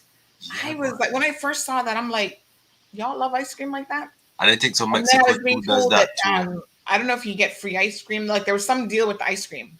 Yeah. That apparently Damien says China is more communist. Well, of course China is more communist. I told y'all last week how China makes people disappear. Like not just the average citizen either. We're talking about celebrities and businessmen just disappear. They wipe them off the face of the earth. Mm-hmm. They wipe them off of social media. They do everything. Kim Maria says we have to go back to the good old days like the Oliver Samuels used to walk with the thermos full of food because me nah nyam that there. Where them dash down on the plate like them a feed hog, kiss my teeth. So you're going to be walking with a full plate of food in that case. Well, you know what? If you can walk with it, I've seen people. Listen, sometimes, like I said, when I go to Miami for like a day trip or whatever, I don't have time to really sit down and have a full meal. So what I'll do is on my way to the airport, I'll go to like my favorite restaurant. Mm-hmm. So maybe I'll stop into Cheesecake Factory. Yes. And, they have this pasta carbonara dish that is like to die for. Mm-hmm. And I just grab that. And then when I get on the plane or I'm at the airport and I can relax for a minute, I start to chow down. Yeah. Yes, Kim Maria, that might be what it is. Louis is still pushing for his own private plane. He said he'd carry lots of snacks, water, and hot tea for everybody. They don't serve anything but a beverage on the flights now. Yes, child, Emma, I know. Irvin says Cuban ice cream is the best. Vernice said this is not the time to travel for just fun, only emergency if need be. Yeah, I think that I understand that sentiment, but people also are vacationing, and some people for their own sanity, their own mental sanity, they need to take a vacation. They need to go and see family. So it might be a medical emergency, but they've been cooped up for like 3 months now. They haven't been able to see anyone. Like I was thinking about my poor helper. She hasn't been able to see her husband in person for like 3 years. No, so. So Marshall says, yeah, they don't really use a lot of seasoning.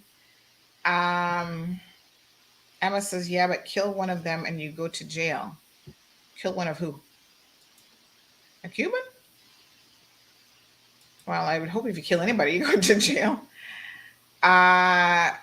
Irvin says the restaurant across from the water is not too bad. Which water? Y'all naming specific restaurants. I wish I could remember the name of the little restaurant that I went to, but I've been to Cuba a few times. Paladar. Thank you, Damien. And, I must tell you that some of the best breakfast I've had was actually in Cuba from the little lady that I stayed with.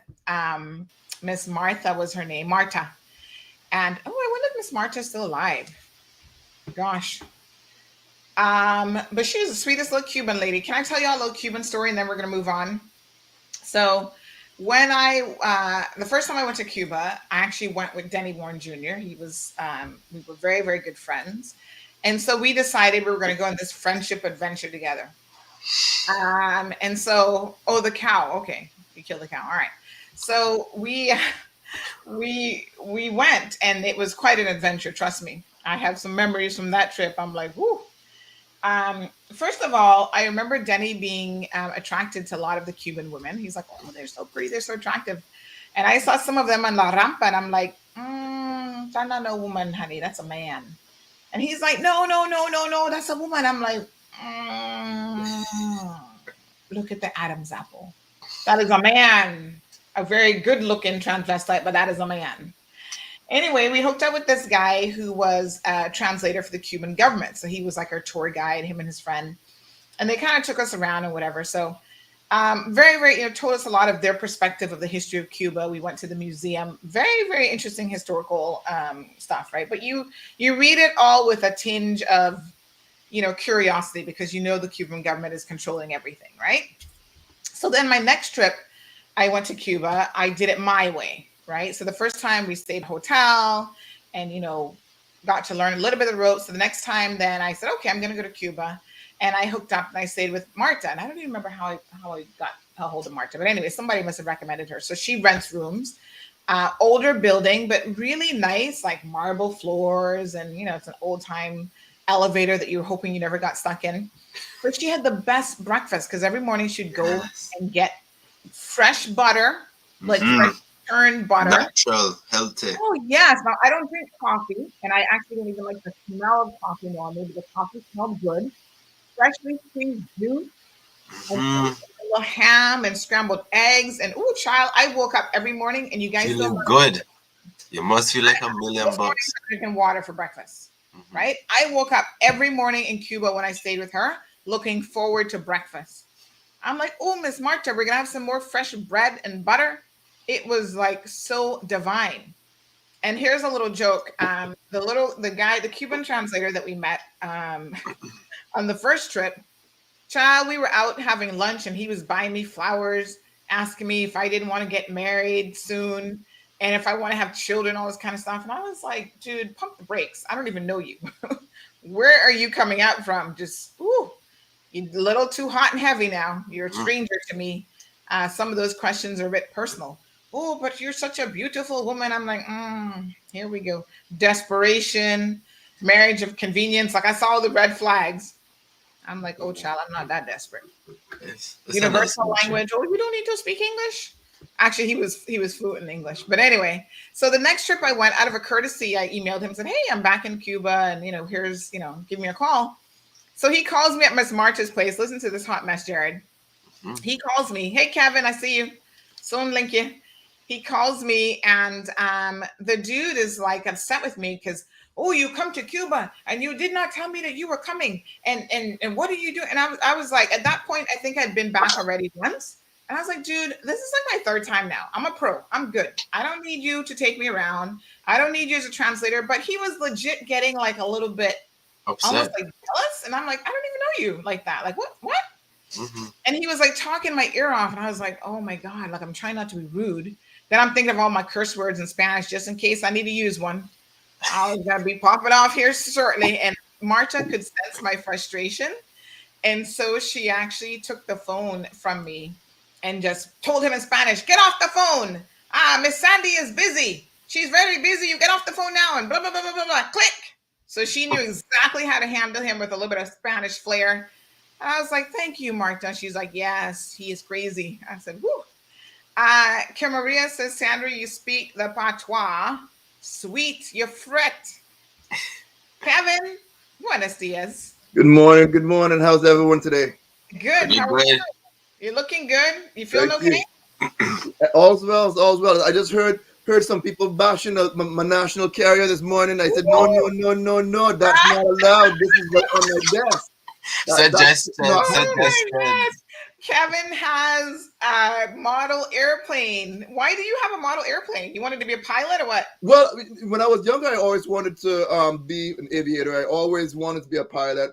That didn't work out, which was a good thing. After 9/11 had happened, my best friend's dad at the time was a pilot for Cayman Airways, and they had cut a lot of pilots' job at that time.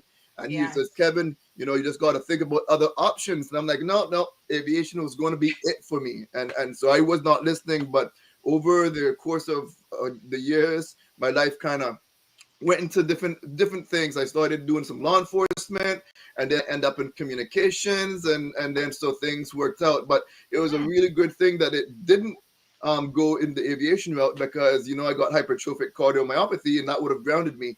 Similar to Bob Hamady, when he found out he had his heart issue, he couldn't be a pilot anymore. And that would have been pretty much me. I would have been losing my dream job if I went that path. So, God works in mysterious ways and everything happens for a reason. So, but no, I love my national carrier. I know some people were saying that they might not be as reliable, but that's not been my experience. I used to travel between Tampa and Cayman very, very often. I would say at least every 3 to 4 months, I would be back home before COVID. And very rare did I experience a whole lot of issues. Yes, there were times that they were delayed and stuff, but a lot of times when they were delayed, and if I checked, I got to the airport without getting a little notification that they were delayed, I would immediately get a food voucher for me to be able to dine at one of the restaurants.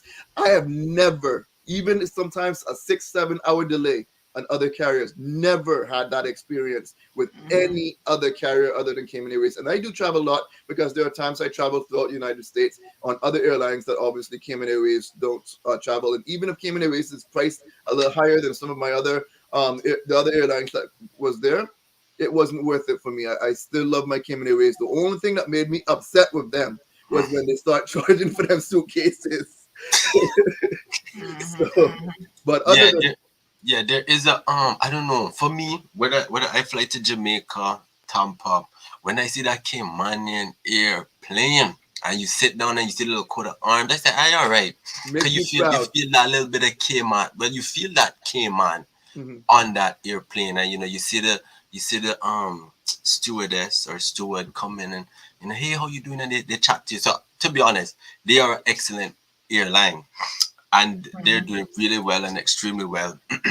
And they will continue to do well. They have my 100% support at the end of the day. And I think, we have to be a bit gracious with them that it is COVID-19.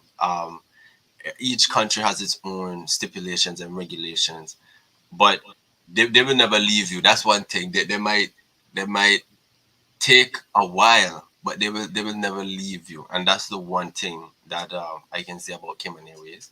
Absolutely. So we have just to clarify, yes. So everybody says no, she was referring to killing the cows. Okay. I was confused about I was like, killing who?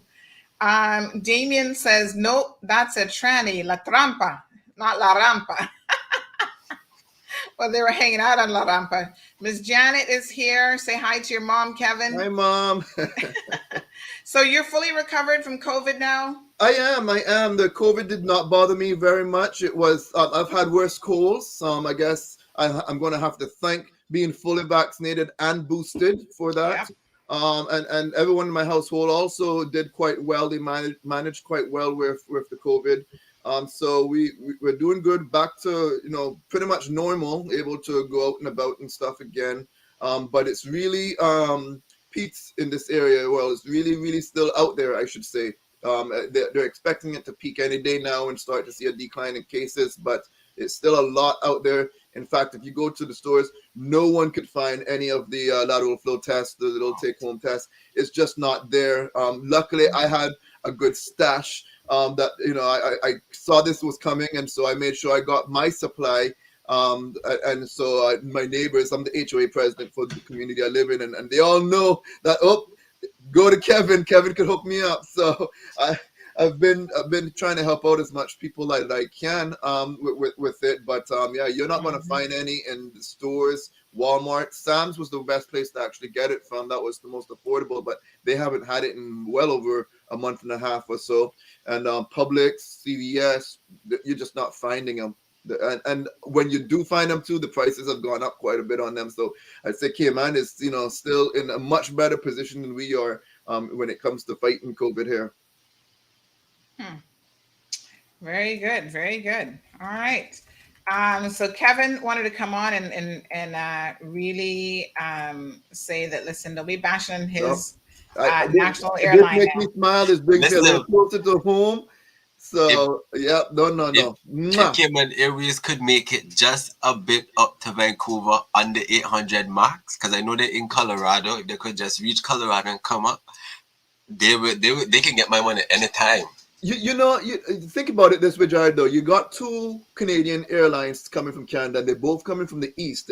If Cayman's strategic, they might want to try to pick up some of the traffic from the western side of Canada. That's my suggestion, right? Because I know WestJet and Air Canada dominates the east. But if Cayman Airways can do something in New York, then Colorado, and go, I guess, diagonally, come up, it could work. But it takes time.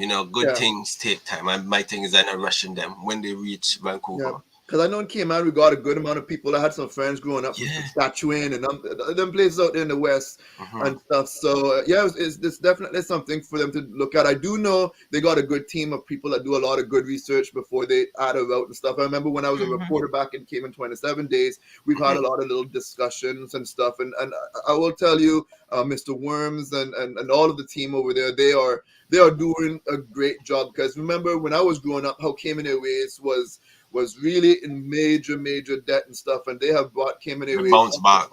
And yes, it's not where it needs to be yet, and they know it's not where it needs to be, but it doesn't change overnight. I mean, money just doesn't drop on your lap like that.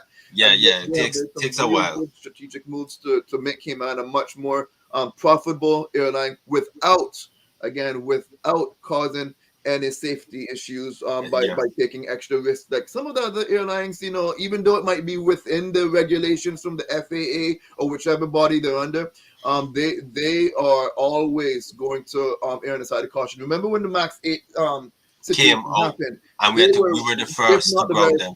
One of the very first to ground the aircraft, saying, nope, we're not flying this aircraft. We're going to use the older ones that we know is safe until we figure this thing out. And yes, that had a big financial consequence, but they are not compromising safety. And that's a good thing at the end of the day. And I think, to be honest, I don't know, Air Jamaica is always delaying. I know people are going to probably bash me for them, but anyways, that is true. Airline carriers come with their issues, and that is something that I'd be willing to talk to President Fabian Worms on, because we do have a lot of Caymanian students on the West Coast that go to UBC, SFU, and it is a bit difficult having to go from west all the way to east, then down. So I would have to, I guess, have some discussion with them, which I'm willing to do as I work with a university on the West Coast.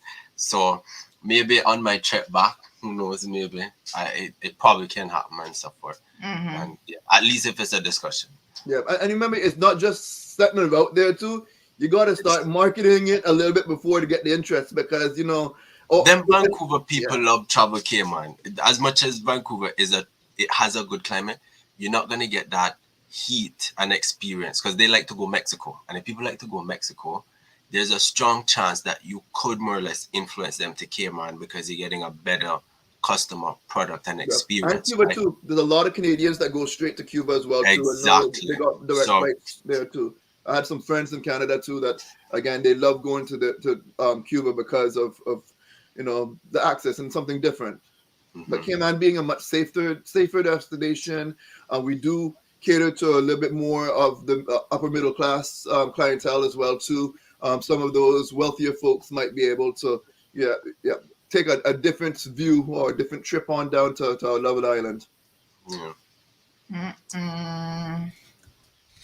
All right, folks. Thank you so much, Kevin. So good to see that you're doing well. Damien says San Francisco route is coming direct. Louis says no LFTs in Michigan. So there's a shortage of these things all over the world. So let me just clarify for the sake of everyone real quick about the LFT situation. And then I do want to move on to talk about this accident that happened on Friday, because this is quite an interesting thing. So Jared, I'm going to pull you out for a second.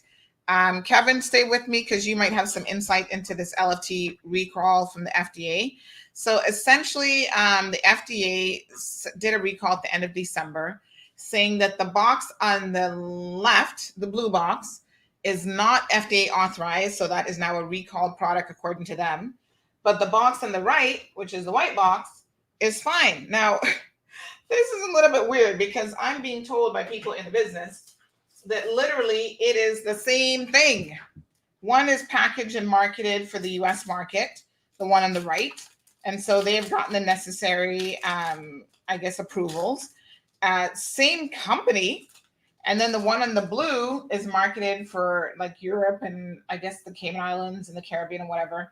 And so that one has made its way to the US. I'm not quite sure how it made its way to the US, but it has made its way to the US, and they are now saying that they're recalling this product because it has not gone through the necessary protocols for approval and emergency use approval.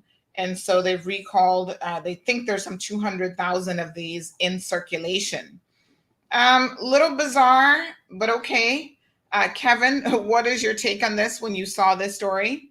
Yeah, it's definitely just the red tape of government bureaucracy, really, I believe, with this situation. Because they're not saying that there's something wrong with the test, it just hasn't gone through the approval process. And think about it this way, and I'll bring it back to even because we're just talking about Canada. When I go to Canada, if you look at their products are all in English and in French. And so because it's for that, it's marketed and produced for that area. And that seems to be the situation with this. It's the same exact, everything's the same. It's just the packaging and probably some of the write-ups and stuff on there, but it hasn't gone through the actual approval because it wasn't supposed to be sold to America. Sometimes you even look at certain items you buy in a store and it says, this is supposed to be for a certain area or whatever. You can't sell this Coca-Cola product outside of this area. I mean, sometimes if you read a little fine print on it, it does actually have these little messages on there because it hasn't gone through its approval. But one of the things where I don't like how the story is sometimes is that it causes some of those who are against testing and stuff to have some more fuel to add to it, saying, oh, we'll see, they're going to use it. FDA is not supporting PCR testing or not supporting lateral flow testing anymore and this, that, and the other, which is not true. There's a batch that is not approved for use in this area, even though it's approved in this area. There's nothing wrong with the tests. So it makes the conversation a lot more difficult sometimes and adds to ammunition for those who might try to use it and twist it and turn it and take it out of context. It's unfortunate, but it does happen, and it's one of those things that I think that they could have easily put in the documents and try to make sure that it was legal to be sold or able to be sold as an approved product on our shelves here in the States. Again, when I bought that specific brand, when I was hunting for the rapid tests, CVS was the only ones that carried that. Nowhere else I found carried the FlowFlex brand or type of COVID test. And again, it was that white packaging. I have not seen any of the blue ones. I'm sure there must have been some business somewhere that was being creative to try to find it with the shortages that's out there. Because again, like I said, you can't find it anywhere in the stores. In fact, I just actually got a message with a friend that her daughter is sick and needs a test, and so I'm going to try to hook up. But again, they're being creative, just like in Cayman, trying to source from wherever they can, and they perhaps found some vendor that sold it that was not in the United States and may not have even known. They might just be somewhere that just said, "Oh, this is the brand. We're going to bring it in," and so at 2000, if you think about. You said it was 2,000, right? That they have. If that's the case for a large nation like America, that's such a small amount. Such a small amount that's in circulation. It's very, very, very, very little compared to what's out there in the United States. Well, we didn't want people to get confused by the recall in the U.S. impacting anything here, because I think when a lot of people saw it, one of the reasons why we put up the story in the first place is to really just ensure that people understood that didn't mean that there was anything wrong with the kits, and it certainly did not mean that they were not, authorized for use in this jurisdiction. Yeah. So Ms. Brenda says that she misses Air Jamaica. It was one of the best airlines in the world. Speaking of Air Jamaica, whatever happened to that competitor? They were trying to compete with Cayman Airways, Caribbean Airline. It happened twice. When I was first at Cayman 27, so this is probably about 15 plus years ago. There was an airline and they were talking about they were going to do a route, and it was supposed to go straight to the BRAC actually, and then that kind of went away, and then there was another one that came out and saying that they were going to do some kind of, it was kind of almost like an island hopper, and Jamaica Cayman was one of the destinations of it, and they were supposed to do some other Caribbean islands over in the Eastern Caribbean, but that just kind of just disappeared too. So I'm not exactly sure. And to Air Jamaica, I remember when my family from Jamaica would come to Cayman on Air Jamaica, and that talk about reliability issues, they were always late. There was probably, I don't know how many on-time flights they had. It was, a nice airline. That was Air Jamaica? Air Jamaica, yeah. They were just never, ever on time. I'm talking about hours and hours late sometimes. And so I would be so frustrated. I was excited to see my family coming, and we would just have to be waiting and waiting and waiting because Air Jamaica was always delayed for whatever reasons they had. But overall, they were, from what I understood, a pretty good airline. They just went too big, too quick. They bought a bunch of airlines, and they were traveling all over the world. And they bit a little bit more than they could chew. And unfortunately, that company went down pretty quick. So I remember it was quite a few years ago when that went down, and then they kind of reestablished themselves at a much smaller pace, but it just never ever picked back up. And I mean, to be fair, again, to Cayman Airways, it's not easy running an airline business. I feel like everybody's an expert until you actually have to go and do the job. I think we all believe that we can do a better job, and we know how these businesses operate and how they work. But airlines are not entirely profitable. There's a reason why they're trying to nickel and dime you for the peanuts and the pillow that some airlines used to charge you for. Up until recently, Cayman Airways was giving every single person 2 free bags, 55 pounds each, and no other airline almost in the world was doing that. Yeah, they did that for a long time until more recently. And of course, I was upset when it changed, but I understood I knew it was coming. I knew it was coming. Like we keep saying, there's no such thing as a free meal. So it's only a matter of time before they had to do what the rest of the industry was doing, just to continue to try to stay afloat. Yeah, and one of the things, if you remember the little booklets in the back of the seats, if you were to look at that, they actually always included for each destination that Cayman Airways goes to, all of the different government taxes and fees. The Cayman Islands government got a tax and fee. The whatever country you're going to has a tax and fee. And there's a bunch of other little things that goes inside. There's airport tax, this and departure. I mean, all kinds of things that's included on there. and stuff. And if you actually looked at what you probably paid for your ticket compared to the taxes that the airline's not even making, that's just money that the airline's collecting that automatically goes. If you remember traveling way back when, there was a time you had to pay your departure tax at the airport. They now included that within the ticket. Well, the price that you're paying for a lot of these tickets is not that bad. Now it might be a little bit more inflated because of COVID, but I'm talking about pre-COVID as well too.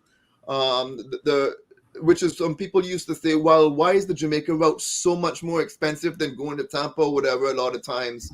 But it's really based on the airport tax that they have to collect based on what they have to pay. I don't have the book. I usually used to have one in my bookshelf right over there, but I don't. I think it's somewhere else right now. I could have gone over some of those numbers of what it was, but yeah, you got to understand that the airline is not a big profitable business, and yes, you might have a full flight every now and then, but it's not always a full flight, and so when they're flying those flights that are not full, it's not easy because it takes a lot to run an airline. It's not just paying your crew. There's a whole lot of things. Every time that plane touches the ground, it's paying something. Every time it's sitting on the ground, it's paying something. There's a lot of things. It'll be interesting to see if we can bring on Mr. Tibbetts or Mr. Worms to go through some of that. So we could remind folks, the good work at navigating those very difficult financial obligations they have, because in all honesty, Cayman Airways is an amazing product for the Cayman Islands. It does a whole lot to help our economy. And I don't get any kickbacks for saying this. I just know this from when I was working at Cayman 27, and we've done a lot of stories on this way in the past that a lot of folks might not remember. But no, we have an amazing product that a lot of other places just don't have. And I'm very appreciative of what they do. When we have hurricanes, even the type of emergency shuttles that they have to get people off the island is phenomenal. There's no other country in this world that I know of that does that sort of stuff to help the people out. All right, Kev. Well, thank you so much for jumping in and providing that additional information. We're going to switch gears a little bit here, folks. Kim Maria says the Jamaican government had no vision whatsoever, just pure greed. And we all know without a vision, the people shall perish. All right. So, yep. I'm going to say bye and have a fantastic day, okay? Yes, thank you, Kev. I really appreciate it. So we're going to talk about a bit of a situation here that happened on Friday. So did you guys miss the evening news last night? Make sure you're watching the evening news segments, folks. Essentially what we're doing is we're recapping all of the day's kind of headline news for you in a very condensed format. But you get the gist of, what's important and what's going on. It's actually been very, very well received. Misha has been doing a great job. There's always something. Trust me, it's not as easy to do as you think. And I say that because I know all of the stuff that happens in the background. So for her, yesterday she had an issue with the mic literally breaking.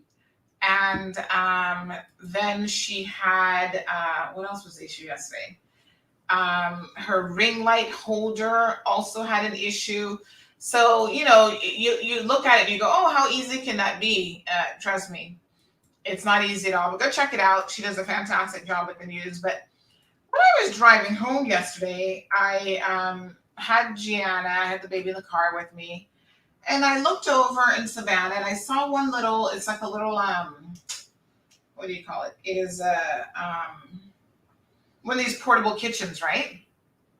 I saw that it had essentially been demolished. And I thought to myself, oh my God, what happened here? And me being me, I'm curious. And I know if I'm curious, probably other people are curious too. So I took the baby home and I said to my husband, I said, because it's an Indian couple that does all the cooking and everything. And so my husband has stopped by there before and gotten samosas and, other Indian cuisine. Now, listen, he is very much Jamaican, right? So he loved his curry chicken and his traditional Jamaican food, ackee and whatever. But there are remnants of his Indian culture that remain with them. And one of the ways in which it remains is through the food. And interestingly enough, they have their own style of doing curry chicken, where they actually burn the curry chicken first. Like they kind of like pan sear it first in the curry. So and their curry is very different than, you know, kind of Caribbean curry, right? So I can tell you that's been some of the spiciest curry that I've ever eaten in my entire life. Like his mom has made curry chicken. I've been like, oh, my stomach is on fire. So I think every once in a while he'd go to like the roti shop. You know, he kind of feels like a half Indian for a minute, and he'll enjoy a little roti or whatever. My daughter likes roti. You know, he just kind of sometimes likes the Indian food. Anyway, I said to him, what happened? This thing, you know, I noticed that their thing was demolished. And he was like, what? And I said, yes, this is absolutely horrible. So I went because I'm curious as to what happened, what's going on. And you guys listen to this. You watch the video and then we can talk about it. All right, folks. So we are here in the Savannah area where there has been a bit of an accident. This new business, which I can tell you that our family has been to a few times, Indian cuisine and Indian food. We have been here for samosas and other Indian food that's actually really, really good. I was shocked this evening to drive by to see that it was completely devastated. I'm like, what on earth happened? So of course, you know, CMR need to get the sauce. And we stopped by and found out what happened. So apparently the young man there in the TAM actually ran into this. He ran off of the main road there, hit the rock that you can see there in the background, and actually hit their trailer with their little portable kitchen on it and completely demolished the portable kitchen. And then that led to several vehicles over here, including this one that is still here, also getting completely demolished. And a part of the tree, as you can see, part of the tree has also been cut down. So folks, quite shocking, and thankfully nobody was hurt, seriously hurt. This is a young man. We do understand from eyewitnesses that he was taken to the hospital. The police arrived on the scene. There's a bit of a mix-up about, you know, he's now taken responsibility for it, but of course, you know, CMR gets the inside scoop, and our sources have informed us that initially there was no responsibility that night. Maybe he was just scared. He was trying to say that someone actually had stolen his vehicle and somebody else was driving the vehicle. Now he's saying no, he did it, and he's bought some wood and he's trying to rebuild at least, I guess, part of the structure. But listen, this couple has lost everything. They've been here operating for just a month and a half, and they have lost all of their kitchen supplies, all of the food goods. They had packaging materials. Everything that was in there has been a complete loss. So I don't actually know now how much of this will be replaced by this young man. He said he's trying to do the right thing. He's taken ownership of the situation. He's purchased some lumber, and he's indicated that, you know, people are trying to help him. He's got a friend here. This is a good friend now, who's trying to assist him as well. But folks, this is really quite shocking and unbelievable. As you can see, the entire structure is just completely demolished. What's left of it, you know, isn't much use to anybody right now. So we'll see what the replacement unit looks like. But what a crying shame. Everything is now gone. So we're going to have a word with this couple and see what they have to say about what has transpired. All right, folks, so we actually understand that the vehicle traveled quite a distance after it hit the rock. It looks like it flipped and hit the two vehicles, took up part of the tree, hit the two vehicles, and then landed a little bit closer over to this area. And somehow this young man, he was taken to the hospital. Police did come on scene.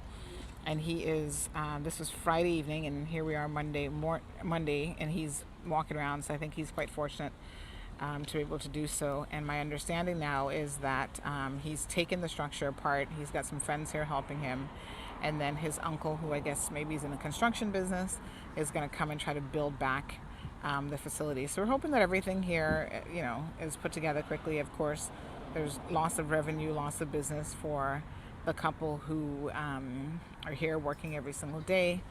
You know, let me be very, very frank and honest with you. When you have a business that's down and you have loss of income for those days, that means that somebody's probably not going to eat as well as they were before. So this is where you call our friends over at Recover. Remember, they're the accident experts, and they can help you sort out all of those legalities, because you're entitled to compensation for your loss of business as well. So we'll keep you guys updated on how this story progresses, but that's what we've got for now.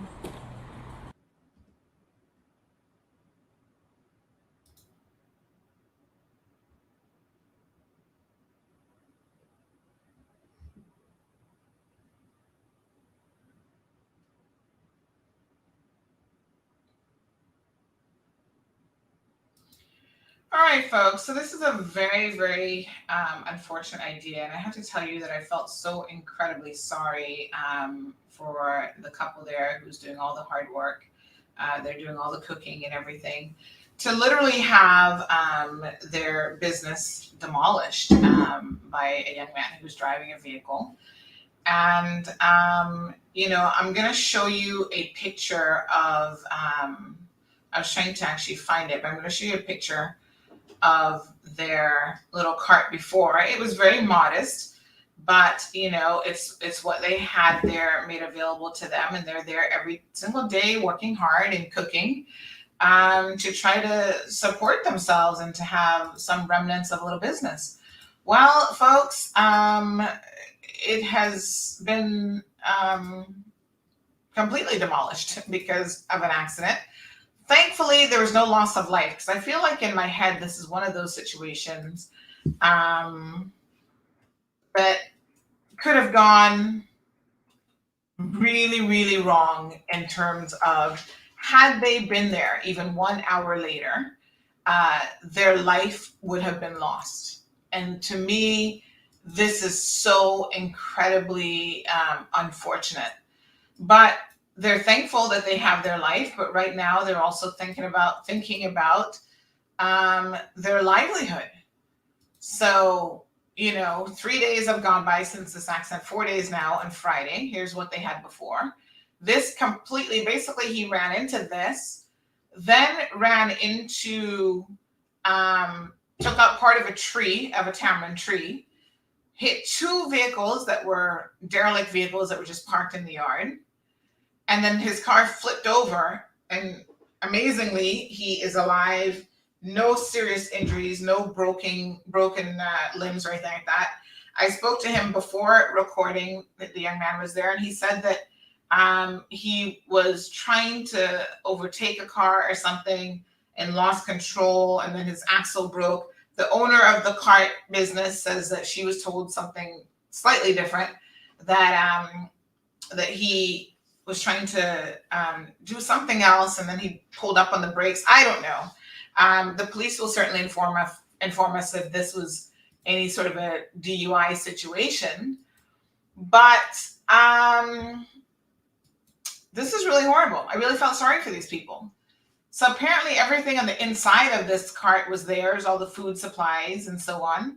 And so now they've lost everything, and they're trying to figure out, you know, listen, there are people in this country, folks, 4 days worth of loss of revenue for them after only being in business for a month and a half is a lot. So they have a little tent there, and they're going to do their best to try to, you know, continue cooking. They had their menu available yesterday, which I thought was a degree of hustle involved, to say, you know what, despite the situation, they still had the menu up, and they were just kind of standing there when I went there, and I was like, wow, what's going on? And they're like, well, you know, this guy says he's going to rebuild our little food stand, but in the meantime, they can't make any money. They can't do anything.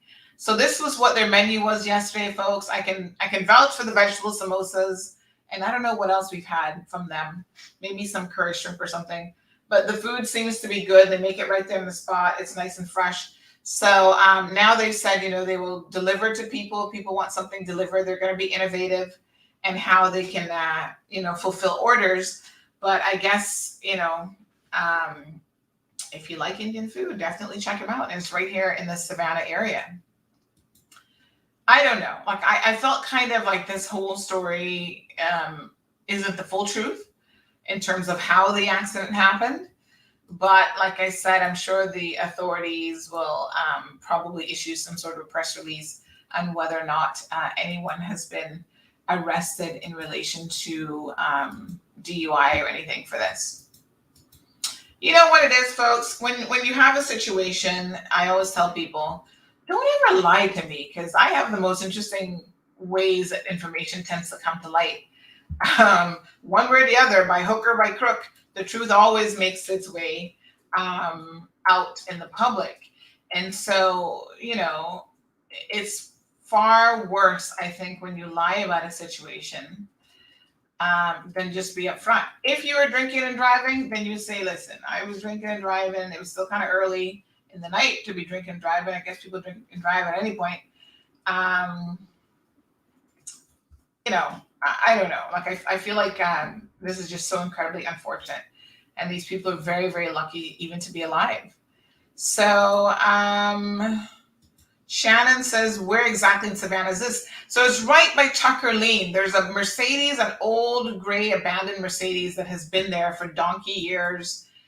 There's some little like brick boulders. So it's a house further back from the road, and they're using like the front portion of the house. So it's like right there in Tucker Lane. You can turn. It's not that far from where your place is, Shannon. You probably just never noticed it before, to be honest. But yeah, you turn right there and you can pull off the road and then just pick up your order and so forth.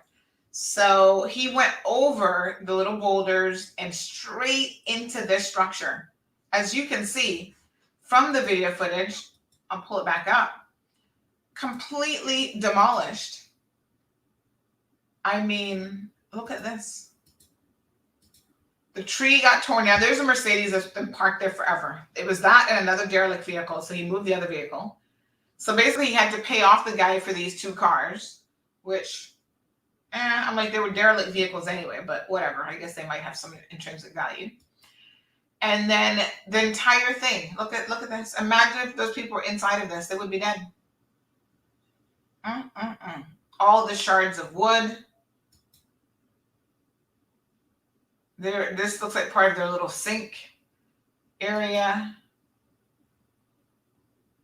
So he hit that, you see that little rock right there? He's saying that he hit that rock and that kind of made him go airborne and take out the structure, take out the tree, the tamarind tree. See the tree there? Limbs of the tree broken down. And then he hit the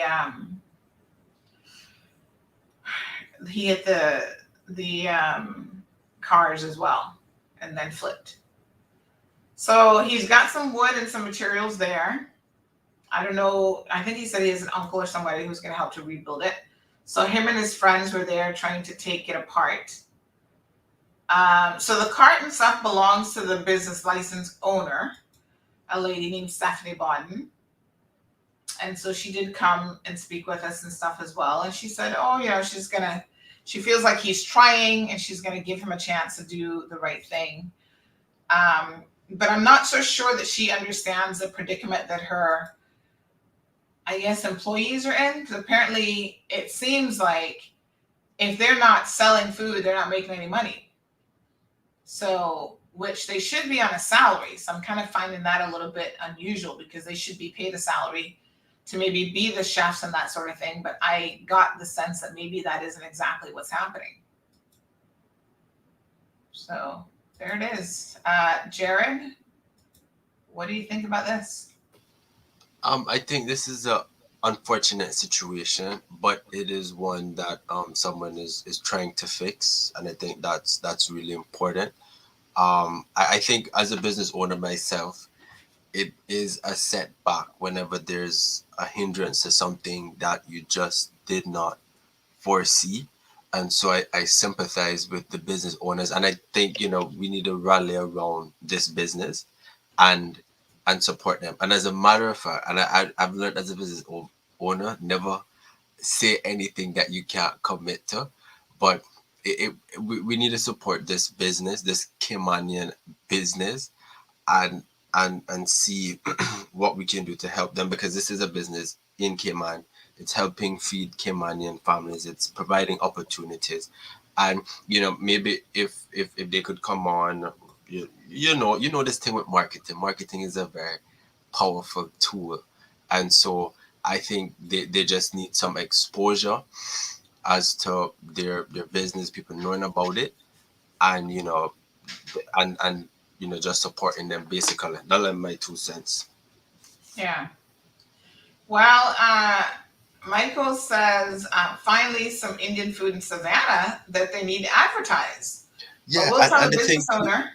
people need to understand that everybody can't do everything, right? So like if you have a friend that have a business, right, and you realize say, Bobo, TD, let me put you on a little video, no, little Snapchat, little TikTok, little Instagram, little Facebook. On a record the people them and do the thing and nobody about why they never. People can't do everything, and this is a thing that Miss Sandy said when her daughter had a business and she had to make cupcakes. Instead of her telling her daughter, "Oh, why you not do this? Why you don't give a little 2 5 minute and do it?" Like it's very. I wouldn't want to say narcissistic, but it's very typical of people to always say, "Oh, why aren't you doing this?" When if you can help the person by doing it for them, that just helps the situation. Because there's even all the successful businesses like Apple, Amazon, while they are established, they cannot do everything at the end of the day. And they had to just start out just like any one of us, and other people had to help them along the way. So if you see an issue arising with someone, instead of, I wouldn't say decry or making a complaint, do it for them. That would greatly appreciate. And as a matter of fact, and because I can't definitively say if I would be in Cayman, because I'm trying to surprise Mama. Well, and I'm not surprised now, but if I can get to Cayman probably in the next 2 weeks, I would be willing, as a matter of fact, to put this business on my YouTube channel and put them as a Caribbean highlight. And that's something I will undertake to do. Meaning, the only way I would not be able to do it is if I wouldn't be able to get on the plane, which I expect to get on the plane. So I want to put them as one of my Caribbean highlights, because in Vancouver with my YouTube channel, I go around to different Caribbean businesses and I ask them a couple questions. What is your business about? How do you get started? And I undertaking Jared McGill will be looking to interview them just to get a feel of their business, and I'll be putting it up on my YouTube channel. It's called JAO. Sorry to do the plug, but JAYAYYO. And yeah, I'm just supporting Caribbean businesses at the end of the day. And I don't charge people. It's completely free. It goes on the YouTube channel, and I have 94 subscribers. So yeah. All right, folks. Again, a very, very unfortunate situation. Thankful it's no worse. But if you're interested in have they started back cooking at the very least, or you can contact them. There's their contact number, 928-4359, and the prices are reasonable. Give them a call. Have some Indian food for dinner. I mean, they've lost everything, though. I mean, I don't know who's going to be replacing that stuff. Somebody, Mr. Schmidt here was asking about Peter. What about the car insurance? Well, I think this is why I wanted to get some clarity on, does it cover it though? What happened, because insurance will only cover certain types of situations. Exactly. So if this is a situation where this driver was potentially drinking and driving or something else, you could see where the insurance is not going to cover it. And if they have insurance as well. Unfortunately. Like if the car is actually licensed and covered, because you can drive and not be covered, which is illegal. So yeah. Yeah, Miss Sandy, I'm gonna reach out to Swad. I hope I'm pronouncing it. And say, hey, I want to do a video interview about your business. I'm not lying. I will interview them probably in a short while, and as little as probably next week, if all things go equal, the video might be up. Just so that people know that this business is out there, and we need to support it at the end of the day. Yeah. Yeah, they have definitely lost everything for sure. All right, folks. Jared, thank you so much. Thank you so much for having me, Miss Sunday. I appreciate you jumping on. So, folks, as we wrap up the show, good news, 53-year-old Ronnie Ebanks, what was his first name again?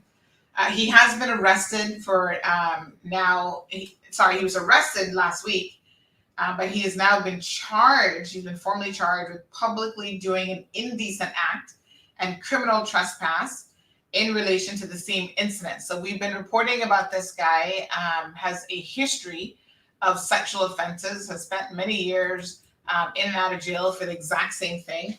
Clearly a predator that should probably have his wings clipped on a permanent basis. But the system keeps pussyfooting around with him until I guess he does it to the wrong person. And then next thing you know, somebody's going to want to take matters into their own hands. So anyway, he was arrested and now he's actually been charged. His name is Rodney Ebanks, folks, a habitual sexual offender. Charged with publicly doing an indecent act. In other words, we told you what he was doing in public. He was masturbating. Sitting down watching children and doing that in public. Somebody needed to take some cowitch and a cow cod at the same time and really sort him out. Disgusting. Where's Ozzy when you need him? Sure. Hi. Anyway, my good folks, that's all we've got for you today. We had some other things. Let me just see if there's anything else. Please don't forget that the HSA, yes, they have dropped the pricing on their lateral flow, the PCR test, from $120 down to $75. Somebody says, why it can't be $75? Why can't it be $25 for the PCR test? I think the bottom line, folks, is the kits for the PCR tests and the equipment and the staff that they have to use to conduct those tests probably cost them more than $75, but it's definitely more than $25. So let's put it that way, right? So there are their hours if you need to do any COVID testing at the testing center there at 131 McClendon Drive. So you can check that out. I'm just having a quick look to see if there was any other announcements that we needed to do. Oh, by the way, another milestone for CMR. You guys might be interested to know.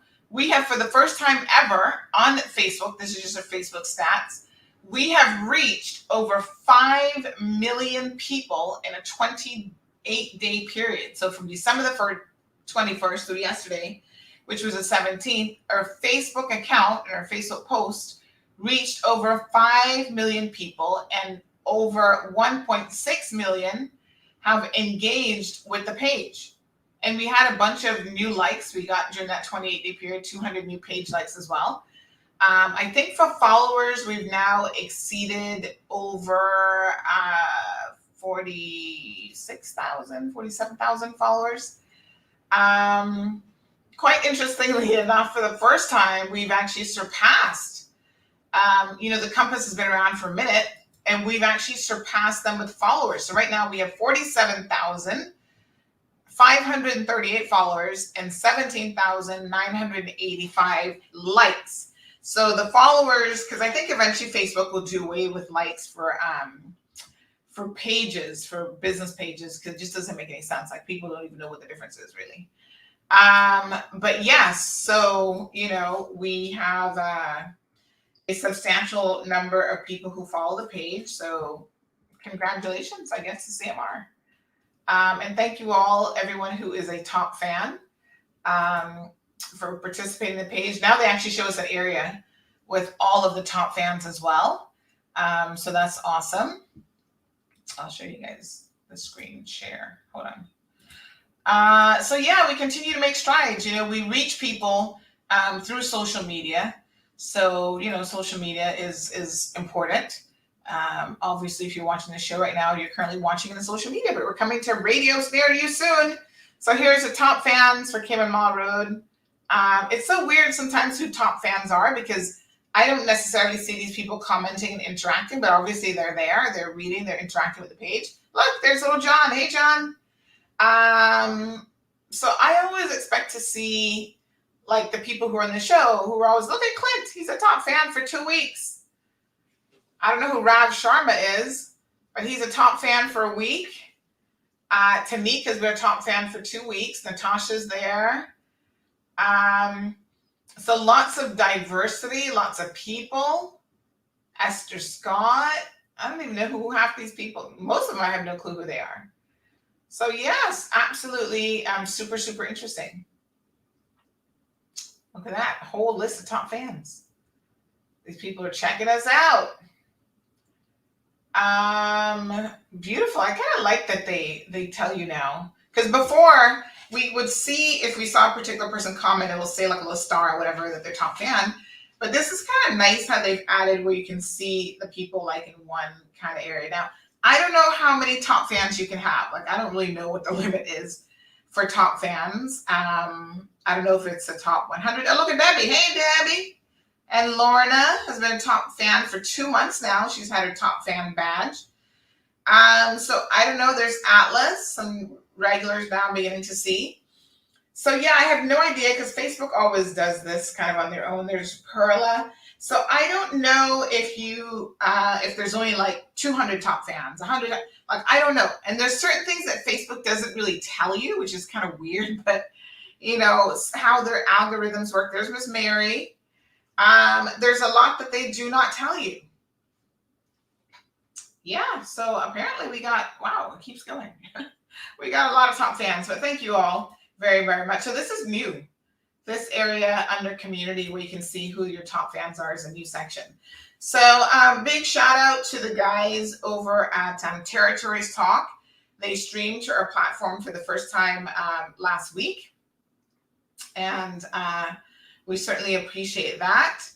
And yeah, so, you know, we continue to strive to do our best, to do better. 2022. We are here, folks. Thank you guys so much. So yes, Perla, congrats to you. She says, Seymour, you need a bottle of champagne. Well, y'all know I don't really drink, but thank you. Marshall, Loretta, Tracy says, awesome, congrats. Way to represent and bring truth to the Cayman Islands people and voice. Thank you so much for the support. Jamelia, how are you? Tommy, thank you. Tommy is one of our international crew along with Larry. Tuned in every single day. So excitement is brewing about our radio, and I'm hopefully the next week or two going to be able to tell you guys more about it, including the frequency name and number and all that good stuff, so that you guys will know exactly where we're going to be in the dial. Exciting times to come. So folks, tune in on Wednesday for Premier Access. Now, because of the cold front in the US and Canada, we've been getting a little bit of weather. Check this out. Somebody said, who said the Cayman Islands didn't have a waterfall? This is on the dock there in town, and the water is literally just pouring over the dock, and it kind of does look like a little waterfall, right? So the water's been kicking up out there. It's been rough.